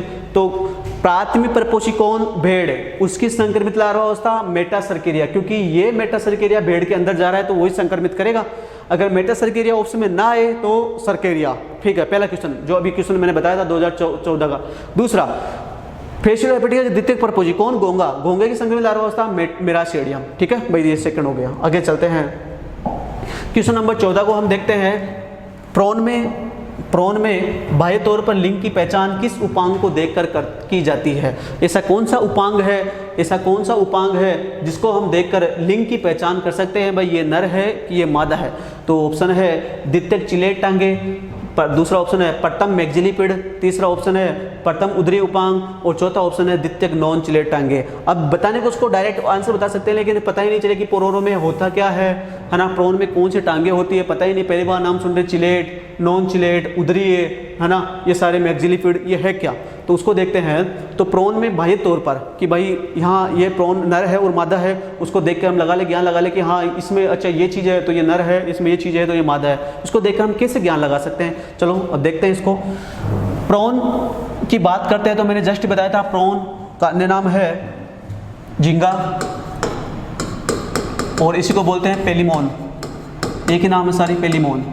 ठीक है, अब इसके शरीर को देखते हैं कितने भागों में बटा होता है झींगा, या इसका शरीर कितने भागों में बटा होता है। तो इसका शरीर मोस्टली 3 भागों में बटा होता है। कितने भागों में, 3 भागों में बटा होता है। कौन कौन से, तो सबसे पहले सिर, फिर आता है वक्स, थोरेक्स, फिर आता है उदर, एब्डोमन, उदर। सामान्यतः इसका शरीर 3 भागों में बटा होता है। वैसे तो सिरोवक्स 2 ही होते हैं लेकिन बता रहा हूँ सिर, वक्स और उदर।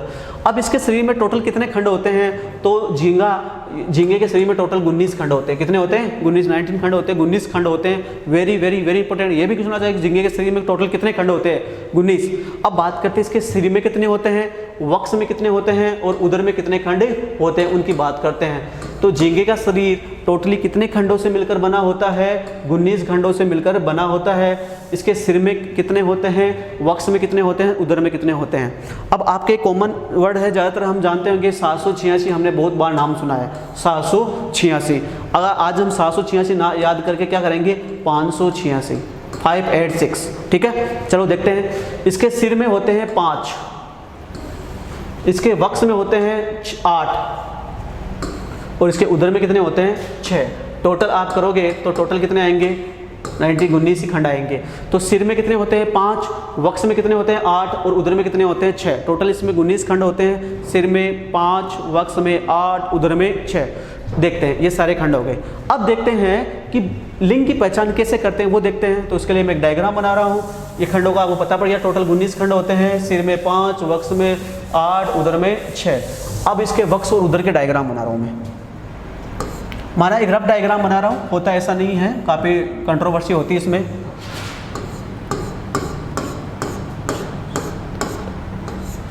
ये तो हो गया इसका वक्स, थोरेक्स। बाकी 6 खंड में किसमें होते हैं, उदर में, और ये हो गया उदर। ठीक है, 6 खंड इसमें हो गए, 8 इसमें हो गए। अब आगे देखते हैं। अब सबसे पहले तो प्रत्येक खंड में, चाहे वो सिर हो, चाहे वक्स हो, चाहे उदर हो, प्रत्येक खंड में एक जोड़ी क्या पाई जाती है, टांगे। तो मुझे बताओ टोटल कितने खंड थे झींगे में, 19। तो कितनी जोड़ी टांगे हुई, 19 जोड़ी टांगे। ये भी जेट में आया हुआ है, अभी आपको मिल जाएगा, आगे क्वेश्चन मिल जाएगा कि झींगे के शरीर में टोटल कितनी टांगे होती है। तो 19 खंड है, प्रत्येक खंड में एक जोड़ी टांगे होती है। तो कितनी जोड़ी टांगे होगी, 19 जोड़ी ही क्या होगी, टांगे होगी। जैसे मैंने वक्स में 8 खंड है तो 8 जोड़ी, उधर में कितने हैं, 6 खंड है। अब वो बताया 586 मैंने बताया था, तो 5 तो सिर में 5 जोड़ी टांगे सिर में होगी, 8 जोड़ी वक्स में होगी और 6 जोड़ी किस में होगी, उधर में। टोटल कितनी जोड़ी होगी, 19 जोड़ी टांगे पाई जाती है किसमें, झींगे में। चलो वो अलग क्वेश्चन है, पहले इसको देखते हैं। ये वक्स हो गया, ये उधर। प्रत्येक खंड में क्या होती है, टांगे होती है। हमने यहाँ 8 टांगे इसमें और 6 टांगे किसमें, इसमें बनाई। आगे देखते हैं। अब इसमें भी क्या होती है, जो वक्स है उसमें 2 प्रकार की टांगे मिलती है। सबसे पहले प्रथम 3 जोड़ी, ये 3 जोड़ी है ना। अब कितनी बची वक्स में? 5 जोड़ी और बच गई। हाँ, यहाँ से ये 5 जोड़ी, 3 जोड़ी तो ये, और ये 5 जोड़ी, और ये बाकी उधर में कितनी है? 6 जोड़ी। ठीक है। वक्स की टांगों को भी 2 भागों में बांटा गया है, 3 जोड़ी अलग और 5 जोड़ी अलग, और उधर में आपको पता है कितनी जोड़ी है? 6 जोड़ी। चलो देखते हैं एक एक के बारे में क्या क्या है इसमें, बहुत चीज़ें हैं इसमें। ठीक है। सबसे पहले जो 3 जोड़ी टांगे हैं उन्हें बोलते हैं चिलेट टांगे, चिलेट, और उसी का नाम है मैग्जिलिपिड।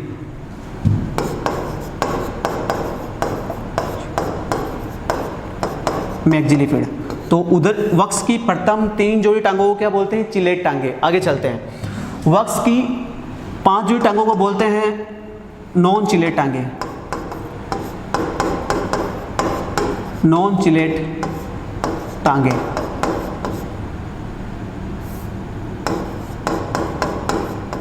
ठीक है। और उधर की जो 6 जोड़ी टांगे हैं उन्हें बोलते हैं पल्वपाद। क्या बोलते हैं? पल्वपाद या प्लियोपोड, पल्वपाद या प्लियोपोड। अब इनका काम क्या है? चिलेट टांगे क्या करती है? चिलेट टांगे क्या करती है? पकड़ने में, किसी भी चीज़ को पकड़ने में क्या करती है? सहायता। पकड़ने में क्या करती है? सहायता। ये एक्स्ट्रा चीज़ें बता रहा हूँ, इसमें जो और क्वेश्चन बन सकते हैं। नॉन चिलेट टांगे है ना, ये क्या करती है? गमन में सहायता। और जो पल्वपाद होते हैं, नाम से पता पड़ रहा है ये किस में सहायता करते हैं? तैर में, क्योंकि झींगा क्या है? जलीय है, तो ये तैरने में सहायता करती है, तैरने में सहायता। ठीक है। तो हमारे पास इसका शरीर टोटल 19 खंडों में मिलकर बटा था। 19 खंडों में हम देखते हैं टोटली 3 भागों में, सिर, वक्स, और उधर सिर में कितने 5, वक्स में कितने 8, और उधर में कितने 6। हमने यहाँ वक्स और उधर की बात की, इससे आगे क्या होगा? सिर होगा। वक्स और उधर में भी देखा तो वक्स में 2 भागों में बटा है, पहले 3 जोड़ी अलग और 5 जोड़ी अलग, जो कि उधर में 6 जोड़ी। देखते हैं। वक्स की प्रथम 3 जोड़ी टांगे हैं उन्हें बोलते हैं चिलेट या मैग्जिलिपिड। क्या बोलते हैं? चिलेट या मैग्जिलिपिड, जो किसको पकड़ने में सहायता करती है। अब देखते हैं जो 5 जोड़ी टांगे होती है उनमें क्या बोलते हैं? नॉन चिलेट टांगे, या गमन में सहायता करती है ना, चलने वाली टांगे। ठीक है। और लास्ट में जो उधरी टांगे उन्हें बोलते हैं पल्वपाद। क्या बोलते हैं? पल्वपाद या प्लियोपोड। ये किस में सहायता करती है? तैरने में सहायता करती है। अब हमारा क्वेश्चन क्या था उसको देखते हैं। तो देखते हैं प्रोन में बाह्य तौर पर लिंग की पहचान किस उपांग को देकर की जा सकती है। तो देखो यहाँ नाम सुने सुने लग रहे हैं, चिलेट, मैग्जिलिपिड, उदरीय, नॉन चिलेट। ठीक है, इनको देखते हैं। अब देखते हैं हम आगे। सबसे पहले हम बात करते हैं तो इसको देखते हैं। हाँ, अब जो उदर की वक्स की जो प्रथम 3 जो टांगे हैं उसमें द्वितीय नंबर की, ये द्वितीयक नंबर आ गया। ये टांगे क्या होती है? नर झींगा है, उसमें क्या होती है? अधिक मजबूत होती है। क्या होती है? अधिक मजबूत। कौन सी? द्वितीयक जोड़ी वक्स वाली टांगे। द्वितीयक जोड़ी वक्स वाली टांगे क्या होती है? अधिक मजबूत होती है। या द्वितीयक चिलेट टांगे, चिलेट टांगे 3 होती है, फर्स्ट, सेकंड, थर्ड। तो कौन से नंबर की? सेकंड नंबर की चिलेट टांगे क्या होती है? अधिक मजबूत होती है। किसमें? मेल में या फीमेल में? तो नर में। तो नर में क्या होता है? जो सेकंड नंबर की चिलेट टांगे होती है मजबूत होती है, और मादा में क्या होती है? वह नॉर्मल जैसी थी वैसा ही होती है। तो क्या हम बाह्य तौर पर लिंग की पहचान कर सकते हैं कि हाँ देखा भाई इसकी द्वितीयक जोड़ी चिलेट टांगे मजबूत है तो ये नर है, कमजोर है तो क्या है? मादा। तो नर झींगा है या नर प्रॉन है, उसमें द्वितीयक चिलेट टांगे, कौन सी? चिलेट, द्वितीयक जोड़ी चिलेट टांगे क्या होती है? अधिक मजबूत होती है। ये नर की पहचान है, मादा में ऐसा नहीं होता। तो अब हम क्वेश्चन को देखते हैं तो इसमें पता चल जाएगा कि प्रॉन में बाह्य तौर पर लिंग की पहचान किसको देकर के की जा सकती है? तो द्वितीयक चिलेट टांगे। क्या सही है? हाँ बिल्कुल, द्वितीयक जोड़ी जो चिलेट टांगे हैं उनको देखकर हम कर सकते हैं। क्या प्रथम मैग्जिलिपिड को देखकर कर सकते हैं? नहीं। क्या प्रथम उदरी उपांग को? नहीं, वो तो तैरने में सहायता करती है। क्या नॉन चिलेट टांगों को? नहीं, नॉन चिलेट टांगों को देखकर भी हम नहीं कर सकते, क्योंकि नॉन चिलेट टांगों को हम देखते हैं तो ये द्वितीय सारी नॉर्मल ही है, जो कि नर में कौन सी मजबूत है? चिलेट टांगे। ठीक है, ओके। अगला क्वेश्चन। हाँ, कॉकरोच की दृष्टि होती है, तो ये क्वेश्चन बिल्कुल नॉर्मल है कि कॉकरोच की कौन सी दृष्टि होती है, तो हमें बिल्कुल याद रखना है। कॉकरोच में दृष्टि होती है वो कौन सी होती है? मोजेक दृष्टि होती है। ये काफ़ी बार क्वेश्चन आ चुका है, 2014 में भी ये क्वेश्चन आया था कि कॉकरोच की दृष्टि होती है वो कौन सी होती है? मोजेक दृष्टि। अगला क्वेश्चन। ठीक है, अब निम्न में से कौन सा प्राणी मोलस्का का है? ऐसा कौन सा प्राणी है? इन 4 ऑप्शनों में 2014 में पूछा गया है कि जो क्या है, कौन सा संघ का है? मोलस्का संघ का है। तो सबसे पहले ऑप्शन को देखते हैं, पहले इन देखते हैं क्या क्या नाम है इनका। सी स्क्वाड्स, सी स्क्वाड्स कोर्डेटा का है, कोर्डेटा में भी यूरो कोर्डेटा का है। यूरोकोडेटा में देखता है। इसका अन्य नाम क्या है सी स्क्वाड्स का? इसका अन्य नाम है हर्डमानिया, हर्डमानिया।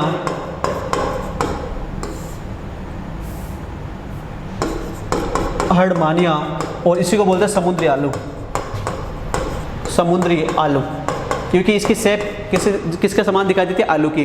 तो ये कौन से संघ का है? कोर्डेटा संघ का, तो ये नहीं होगा। अगला है समुद्री चूहा। समुद्री चूहा को बोलते हैं एफ्रोडाइट,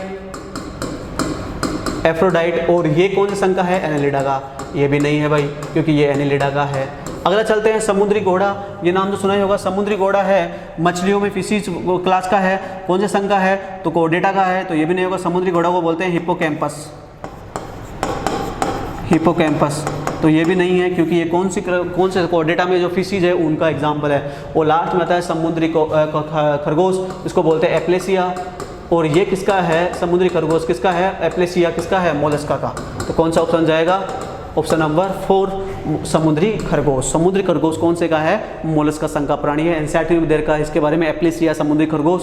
जबकि पहला सी स्क्वाड्स, जिसको हम हर्डमानिया या समुद्री आलू भी बोलते हैं, ये कोर्डेटा में भी कौन? यूरोकोडेटा का है।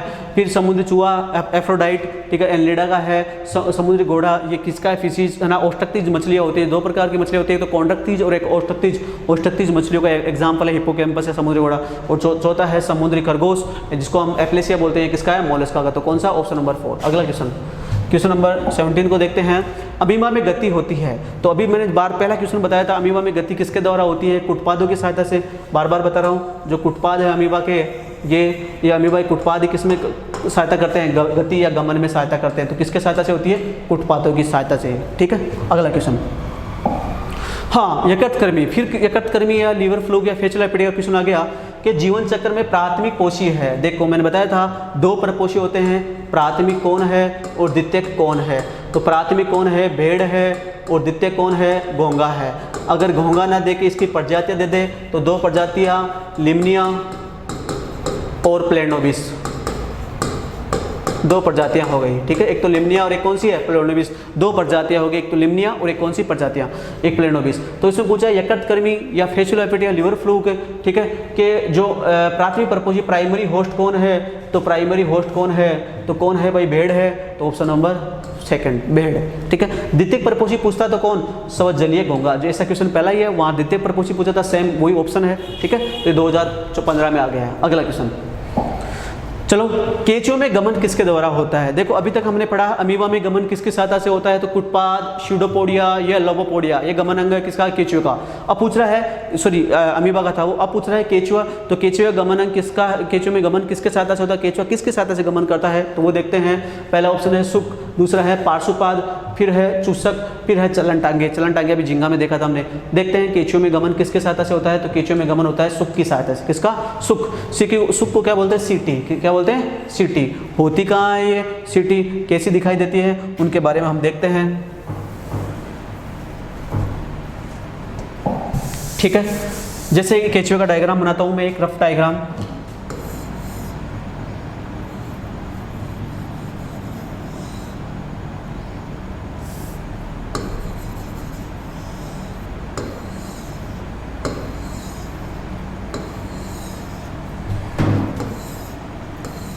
हाँ, ये केंचुए के अग्र भाग है। अग्र भाग में ये प्रथम खंड है, ये दूसरा खंड है, तीसरा है, चौथा, 1 2 3 4। इनको देखते हैं। हाँ, इनको देखते हैं 1 2 3 4, ये खंड है। अब ये क्या है? मुख है। मुख के ऊपर एक मासल प्रवर्त मस्कुलर फोल्ड होता है ना, जो कवर होता है, जो बिल खोदने में क्या करता है? सहायता। बिल खोद के मिट्टी कहाँ डालेगा? इस मुख में। उसे बोलते हैं प्रोस्टोमियम। प्रोस्टोमियम। ठीक है, ये प्रोस्टोमियम क्या करता है? इस पे संवेदनांग भी होते हैं, रिसेप्टर भी होते हैं। इसके अलावा ये इसके ऊपर एक मासल फोल्ड है जो क्या करता है? मिट्टी को खोद कर इसके मुख में डालता है। और इसका जो प्रथम खंड है, केंचुए के शरीर का प्रथम खंड है, वेरी वेरी वेरी इंपॉर्टेंट, वो कहलाता है पेरिस्टोमियम। पेरिस्टोमियम। ठीक है भाई, पेरिस्टोमियम। देखो ये पेरिस्टोमियम प्रथम खंड का नाम है। प्रोस्टोमियम क्या है? इस मुख के ऊपर जो ढक्कन है, जो बिल खोदने में सहायता करता है, उसका नाम है।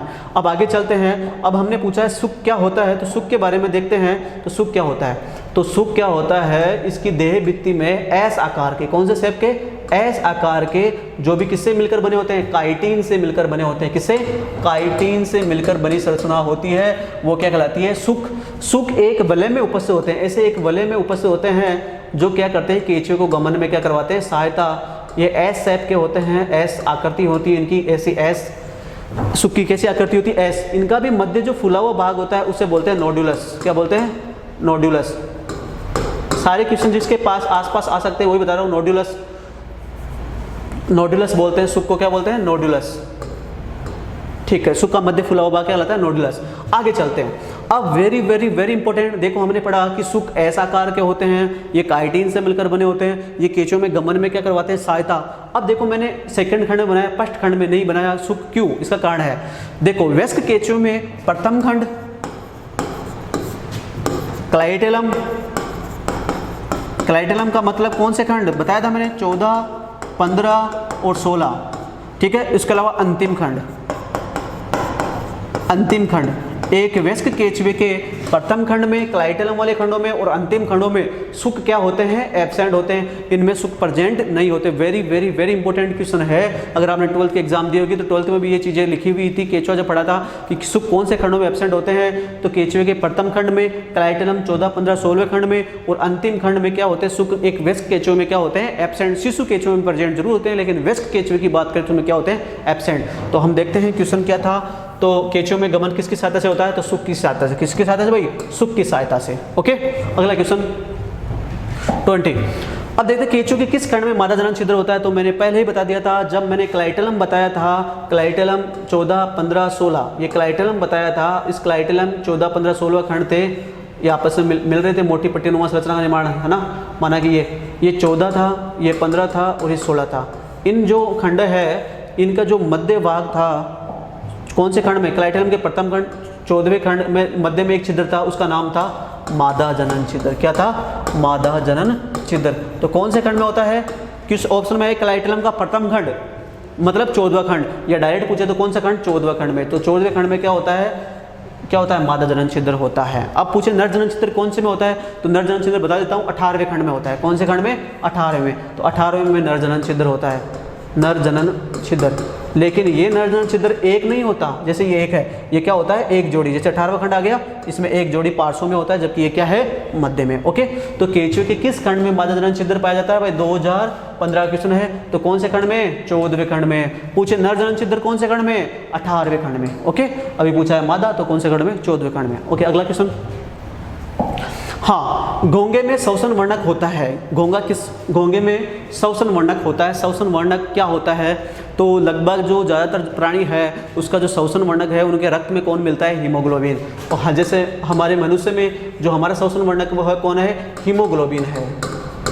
हीमोग्लोबिन जो कहाँ मिलता है? हमारे ब्लड में मिलता है। और एक स्वस्थ व्यक्ति में, जो स्वस्थ व्यक्ति है उसमें पर 100 ml ब्लड में 12 से 15 ग्राम के लगभग 15-16 ग्राम प्रति 100 ml ब्लड में क्या मिलता है? हीमोग्लोबिन मिलता है। तो हमारा जो श्वसन वर्णक है, मनुष्य का श्वसन वर्णक ज़्यादातर जीवों का क्या होता है? हीमोग्लोबिन होता है। लेकिन हम बात करते हैं मोलस का संघ। कौन सा संघ? मोलस का। और आर्थ्रोपोडा की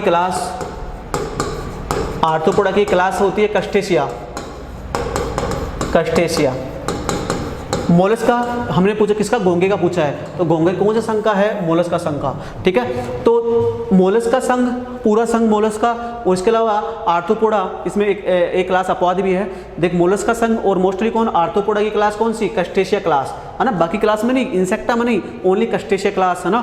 इन दोनों में श्वसन वर्णक होता है, वो कौन होता है? हीमोसाइनिन। ठीक है, ध्यान रखना भाई, वेरी वेरी वेरी इंपॉर्टेंट।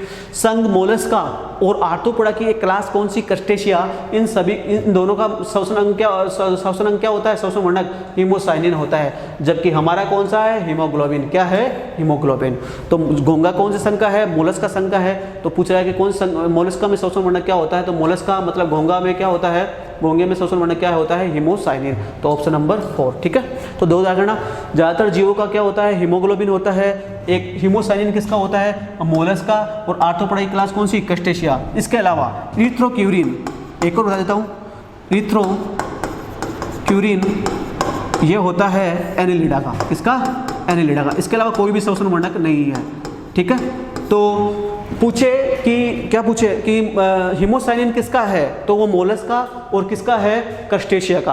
पूछे इरिथ्रोक्यूरिन किसका होता है, तो एनिलिडा जैसे केचुए का। और पूछे हीमोग्लोबिन, तो मोस्टली जीवों का, मनुष्य वगैरह, इनका क्या होता है, हीमोग्लोबिन। ठीक है, आगे प्रॉन, पेलिमोन। देखो मैंने बताया था प्रॉन या पेलिमोन में कितनी जोड़ी संधि टांगे होती है, ठीक है, लेग्स होती है, प्रेजेंट होती है, ठीक है, हाँ, कितनी जोड़ी संधि उपांग होते हैं, ठीक है, तो वो देखते हैं। तो मैंने बताया था कि झींगे का शरीर 3 भागों में बटा होता है, सिर, वक्ष और उदर, जस्ट पहले बताया था मैंने, ठीक है। इसमें टोटल झींगे के शरीर में टोटल 19 खंड होते हैं। कितने खंड होते हैं, 19 खंड होते हैं, जिसके सिर में 5 और 6 बताया था, 5, 8, 6, सिर में 5, वक्ष में 8, उधर में कितने, 6। अब देखते हैं, जैसे ये झींगा है, रफ डायग्राम बना रहा हूँ, इसके शरीर में टोटल 19 खंड है, इस माला, और प्रत्येक खंड में एक जोड़ी क्या होती है, टांगे। प्रत्येक खंड में एक जोड़ी टांगे होती है, तो 19 खंड है, कितनी जोड़ी टांगे होगी, 19 जोड़ी, ठीक है। जितने खंड, प्रत्येक खंड में एक जोड़ी है, तो कितने खंड है, 19 खंड, तो कितने टांगे, 19 जोड़ी टांगे। तो प्रॉन या पेलिमोन कितनी जोड़ी संधि उपांग होती है, 19 जोड़ी, ठीक है, जैसे मैंने पहले बता दिया था। ओके, आगे चलते हैं। कॉकरोच में श्वसन होता है, तो कॉकरोच कौन से संघ का है, आर्थ्रोपोडा।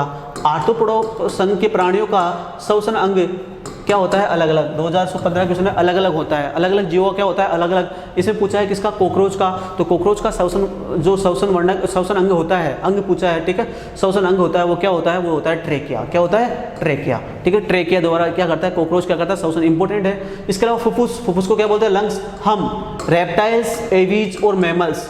रेप्टाइल्स मतलब सरीसृप, सांप वगैरह, एवीज मतलब पक्षी, और मैमल्स मतलब स्तनधारी, हम लोग, ये किसके द्वारा करते हैं, फुफ्फुस के द्वारा। किसके द्वारा, फुफ्फुस या लंग्स के द्वारा करते हैं। बता देता हूँ कौन किसका श्वसन अंग है।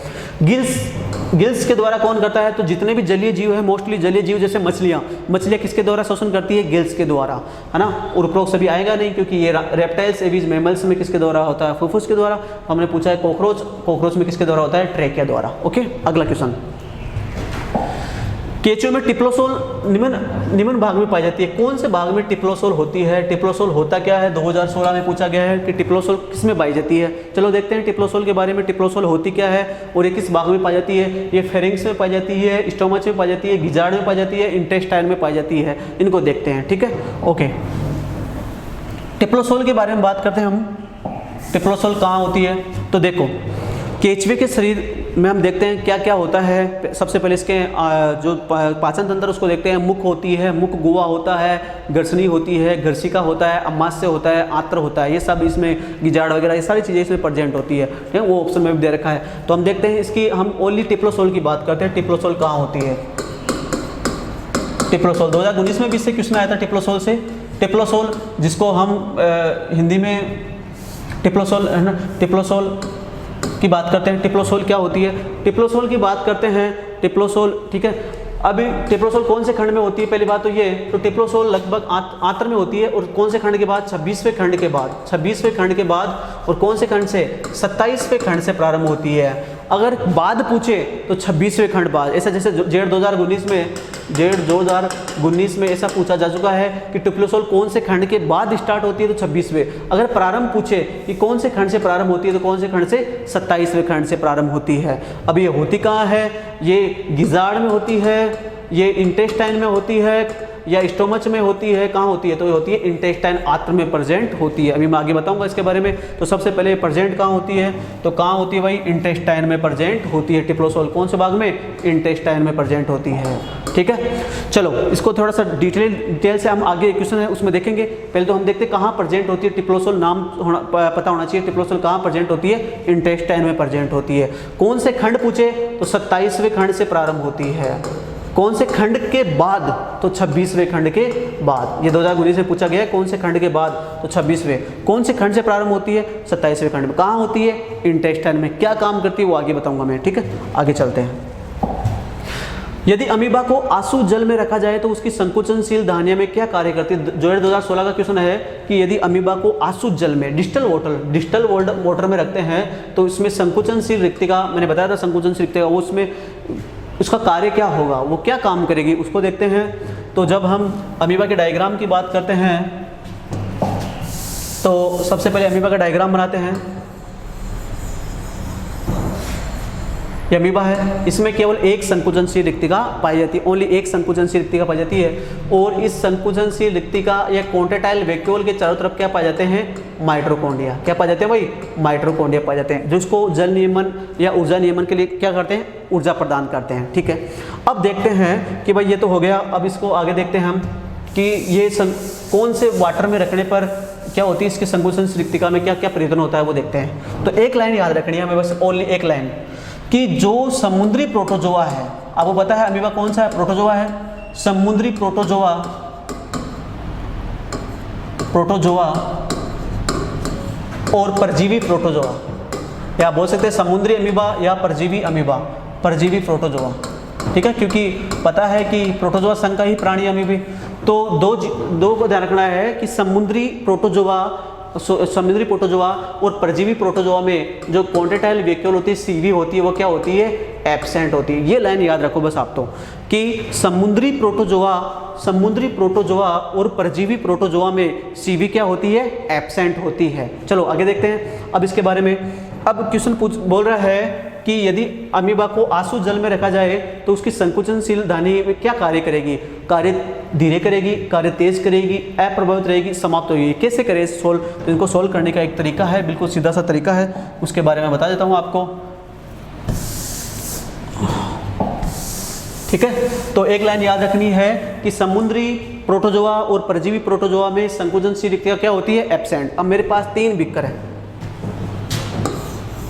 ये फर्स्ट है, ये सेकंड है, ये थर्ड है। समझते जाना भाई, बिल्कुल इजी है, कैसे भी घुमा फिरा के कैसे भी आ जाए, बस इनको इनसे आप कैसे भी क्वेश्चन सॉल्व कर दोगे। पहले में है स्वच्छ जल, बिल्कुल स्वच्छ जल है। दूसरे में है समुद्री जल, और तीसरे में जो क्वेश्चन में दे रखा है आसुत जल, डिस्टल वाटर, आसुत जल या डिस्टल वाटर, प्योर जल, शुद्ध से भी शुद्ध जल है। अब इन तीनों बिकरों में मैं यदि अमीबा को रखता हूँ, किसको, अमीबा को रखता हूँ, माना कि इसमें मैंने अमीबा को रखा, इसमें मैंने अमीबा को रख दिया, तीनों बिकरों में अलग अलग अमीबा रख रहा हूँ, इसमें मैंने अमीबा को रखा। ठीक है, तो क्या होता है देखते हैं। सबसे पहले हम इन बिकरों में अमीबा को रखते हैं तो क्या होता है। सबसे पहले हम बता सकते हैं कि समुद्री प्रोटोजोआ और परजीवी प्रोटोजोआ में सीवी, ये सीवी जो होती है संकुचनशील रिक्तिका, वो क्या होती है, एब्सेंट होती है। ठीक है, जैसे ये स्वच्छ जल है, क्या इसमें सीवी हो सकती है, हाँ इसमें सीवी हो सकती है। ये स्वच्छ जल है तो हो सकती है, ये समुद्री है तो इसमें सीवी नहीं होगी भाई।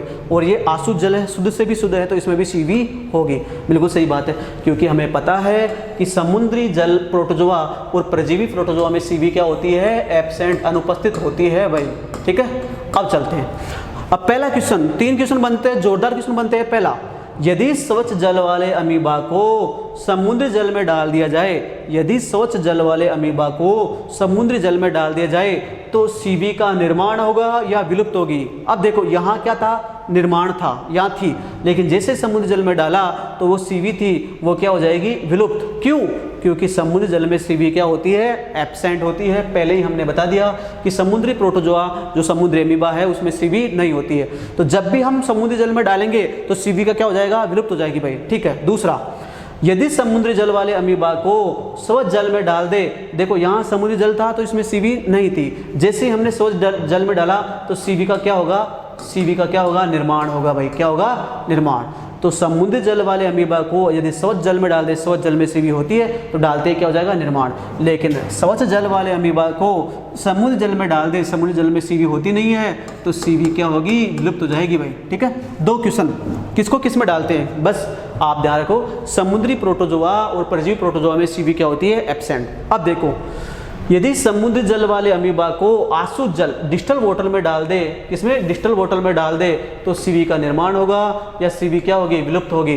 तो आपको पता है कि समुद्री जल में सीवी नहीं थी, समुद्री जल में सीवी नहीं थी, जैसे ही हमने किस में डाला, आसुत जल में, शुद्ध से भी शुद्ध में डाला तो क्या होगा, तीव्रता से निर्माण होगा भाई।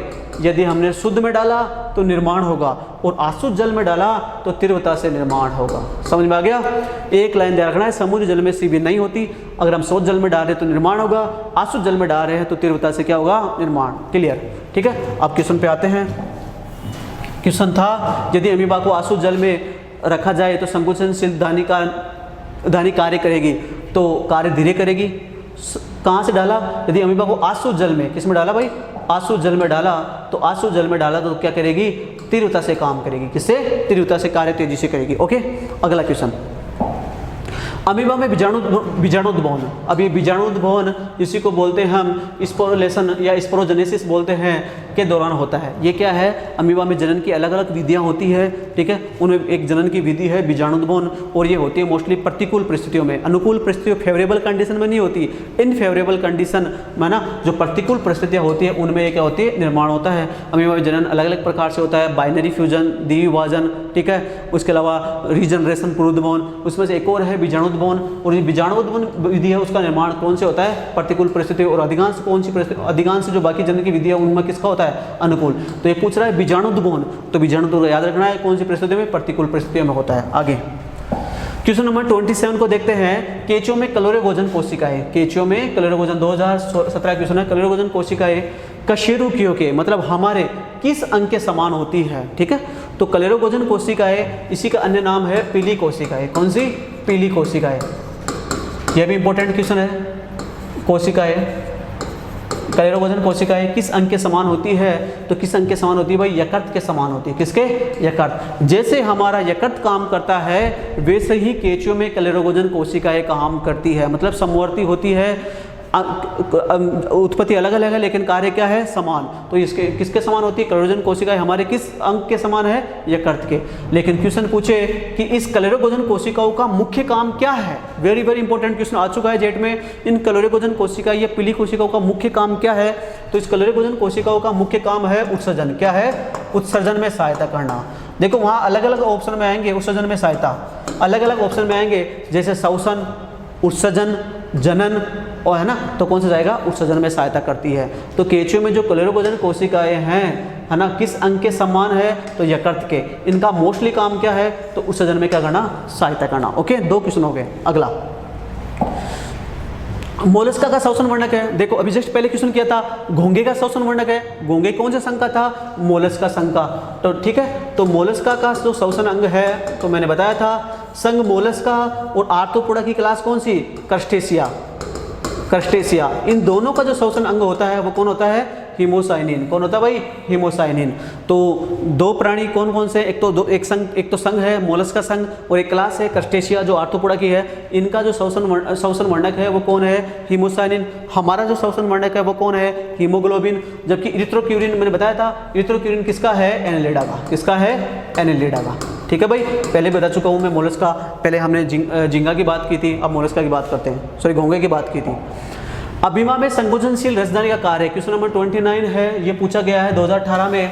तो संकुचनशील रिक्तिका या धानी का काम क्या है, ठीक है, ये होती कहाँ है, मैंने बताया था। अभी सीवी की बात चल रही थी, स्वच्छ जल में, समुद्र जल में बता रहा था मैं। अब इसकी बात करते हैं, तो इसका काम क्या है, संकुचनशील रसदानी, सीवी कॉन्ट्रेक्टाइल वैक्यूल का काम क्या है। तो पहले से डायग्राम देखते हैं, ठीक है। मैंने अमीबा का डायग्राम बहुत बार बना दिया और बना रहा हूँ एक बार।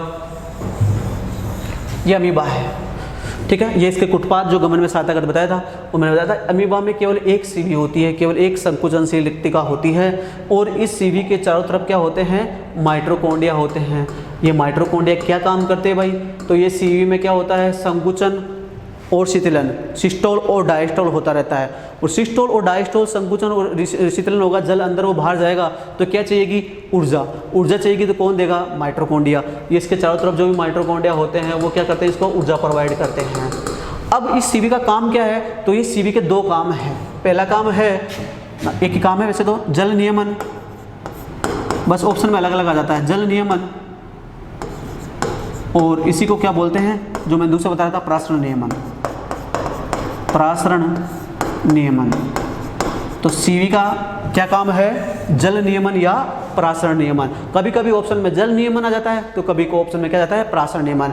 और हमारे यहाँ क्वेश्चन में बताया था कि अमीबा में जो संकुचनशील रिक्तिका होती है, इस संकुचनशील रसदानी का काम क्या है, तो ऑप्शन नंबर 3 देखो, प्रासरण नियमन। तो इसका काम क्या है, प्रासरण नियमन, ठीक है, ओके। ना पोषण है, ना शोषण है, ना जनन है, तो क्या है, प्रासरण नियमन। यहाँ ऑप्शन में प्रासरण नियमन ना होकर क्या जाता, जल नियमन, तो क्या जाता, जल नियमन। अगर दोनों ऑप्शन में आ जाए तो हमारा आंसर क्या जाएगा, प्रासरण नियमन, क्योंकि अच्छा वर्ड है प्रासरण नियमन। ओके, आगे चलते हैं, ऐसा क्वेश्चन भी आ चुका है। ठीक है, क्वेश्चन नंबर 30 को देखते हैं। कॉकरोच में दिन के समय कि देखो दिन के समय दृष्टि होती है। चलो मैंने बताया था कॉकरोच में दृष्टि पूछे तो मोजेक दृष्टि, कौन सी? मोजेक। और दिन और रात्रि की बात है मोजेक, मोजेक दृष्टि। अगर कॉकरोच की दृष्टि पूछा था तो मोजेक। और अब की बात करते दिन के समय दृष्टि होती है तो वो होती है मिश्रित या संयुक्त। एक ही बात है, मिश्रित या संयुक्त क्या होती है? दृष्टि होती है। तो ऑप्शन नंबर 3। देखो कॉकरोच की दृष्टि की बात करते हैं, दो प्रकार की होती है, एक तो एपोजिशन और एक होती है सुपरपोजिशन। ठीक है, तो दिन के समय कौन सी होती है? देखो यहाँ लिखा हुआ है मोजेक दृष्टि, वही क्वेश्चन है, बस हिंदी में क्या लिखा? मिश्रित या संयुक्त। तो vision of cockroach in day time तो क्या है? मोजेक। ठीक है, ओके, तो कौन सा? मिश्रित या संयुक्त। ठीक है, आगे अगला क्वेश्चन। अगला क्वेश्चन देखते हैं 31 देखते हैं। फेशियल हाइपोटिका की संक्रमित अवस्था है। बार बार बताता था फेशियल हाइपोटिका का जीवन चक्र मैंने बता दिया था। फेशियल हाइपोटिका के जीवन चक्र में दो संक्रमित लार्वा अवस्था होती है। दो संक्रमित अवस्थाएं होती है। भेड़, एक तो प्राथमिक प्रपोषी और एक क्या होता है? द्वितीय प्रपोषी। प्राथमिक प्रपोषी कौन? भेड़। द्वितीय प्रपोषी कौन? घोंगा। तो फेशियल हाइपोटिका की संक्रमित अवस्था है। संक्रमित अवस्था का मतलब है कौन किससे संक्रमित करता है? तो देखो भेड़ को संक्रमित कर रहा था, वो कौन कर रहा था? मेटासर्केरिया लार्वा, मेटासर्केरिया आपको याद होगा। और जो घोंगे को कर रहा था वो कर रहा था मेरासीडियम। तो भेड़ को मेटासर्केरिया, घोंगे कौन? मेरासीडियम कर रहा था। ठीक है, तो देखते हैं। अब यहाँ पूछा, देखो मैंने बताया था भेड़ थी, ऊषधीय पदार्थ त्याग रही थी, वो लार्वा जा रहे थे। अब यहाँ कुछ नहीं दे रखा, ना तो इसमें प्राथमिक प्रपोषी दे रखा है और न ही द्वितीयक प्रपोषी दे रखा है। जब कुछ ना ऑप्शन में ध्यान रखना, जब कुछ ना दो, प्राथमिक भी ना दे, द्वितीयक भी ना दे, तो क्या मानना है? प्राथमिक। क्या मानना है? प्राथमिक प्रपोषी मानना है।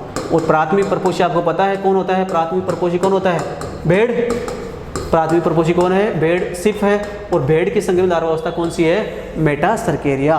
तो यहाँ दे रखा है मेटासर्केरिया। तो फेशियल हाइपोटिका की संक्रमित अवस्था है। संक्रमित ये नहीं बता रखा कि प्राथमिक या द्वितीयक लार्वा किसकी? प्राथमिक प्रपोषी की या द्वितीयक? प्राथमिक प्रपोषी पता है भेड़ है, द्वितीयक प्रपोषी कौन है? घोंगा।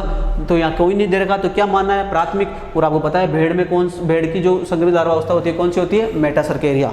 ओके, ठीक है, आज के लिए इतना ही काफ़ी। धन्यवाद।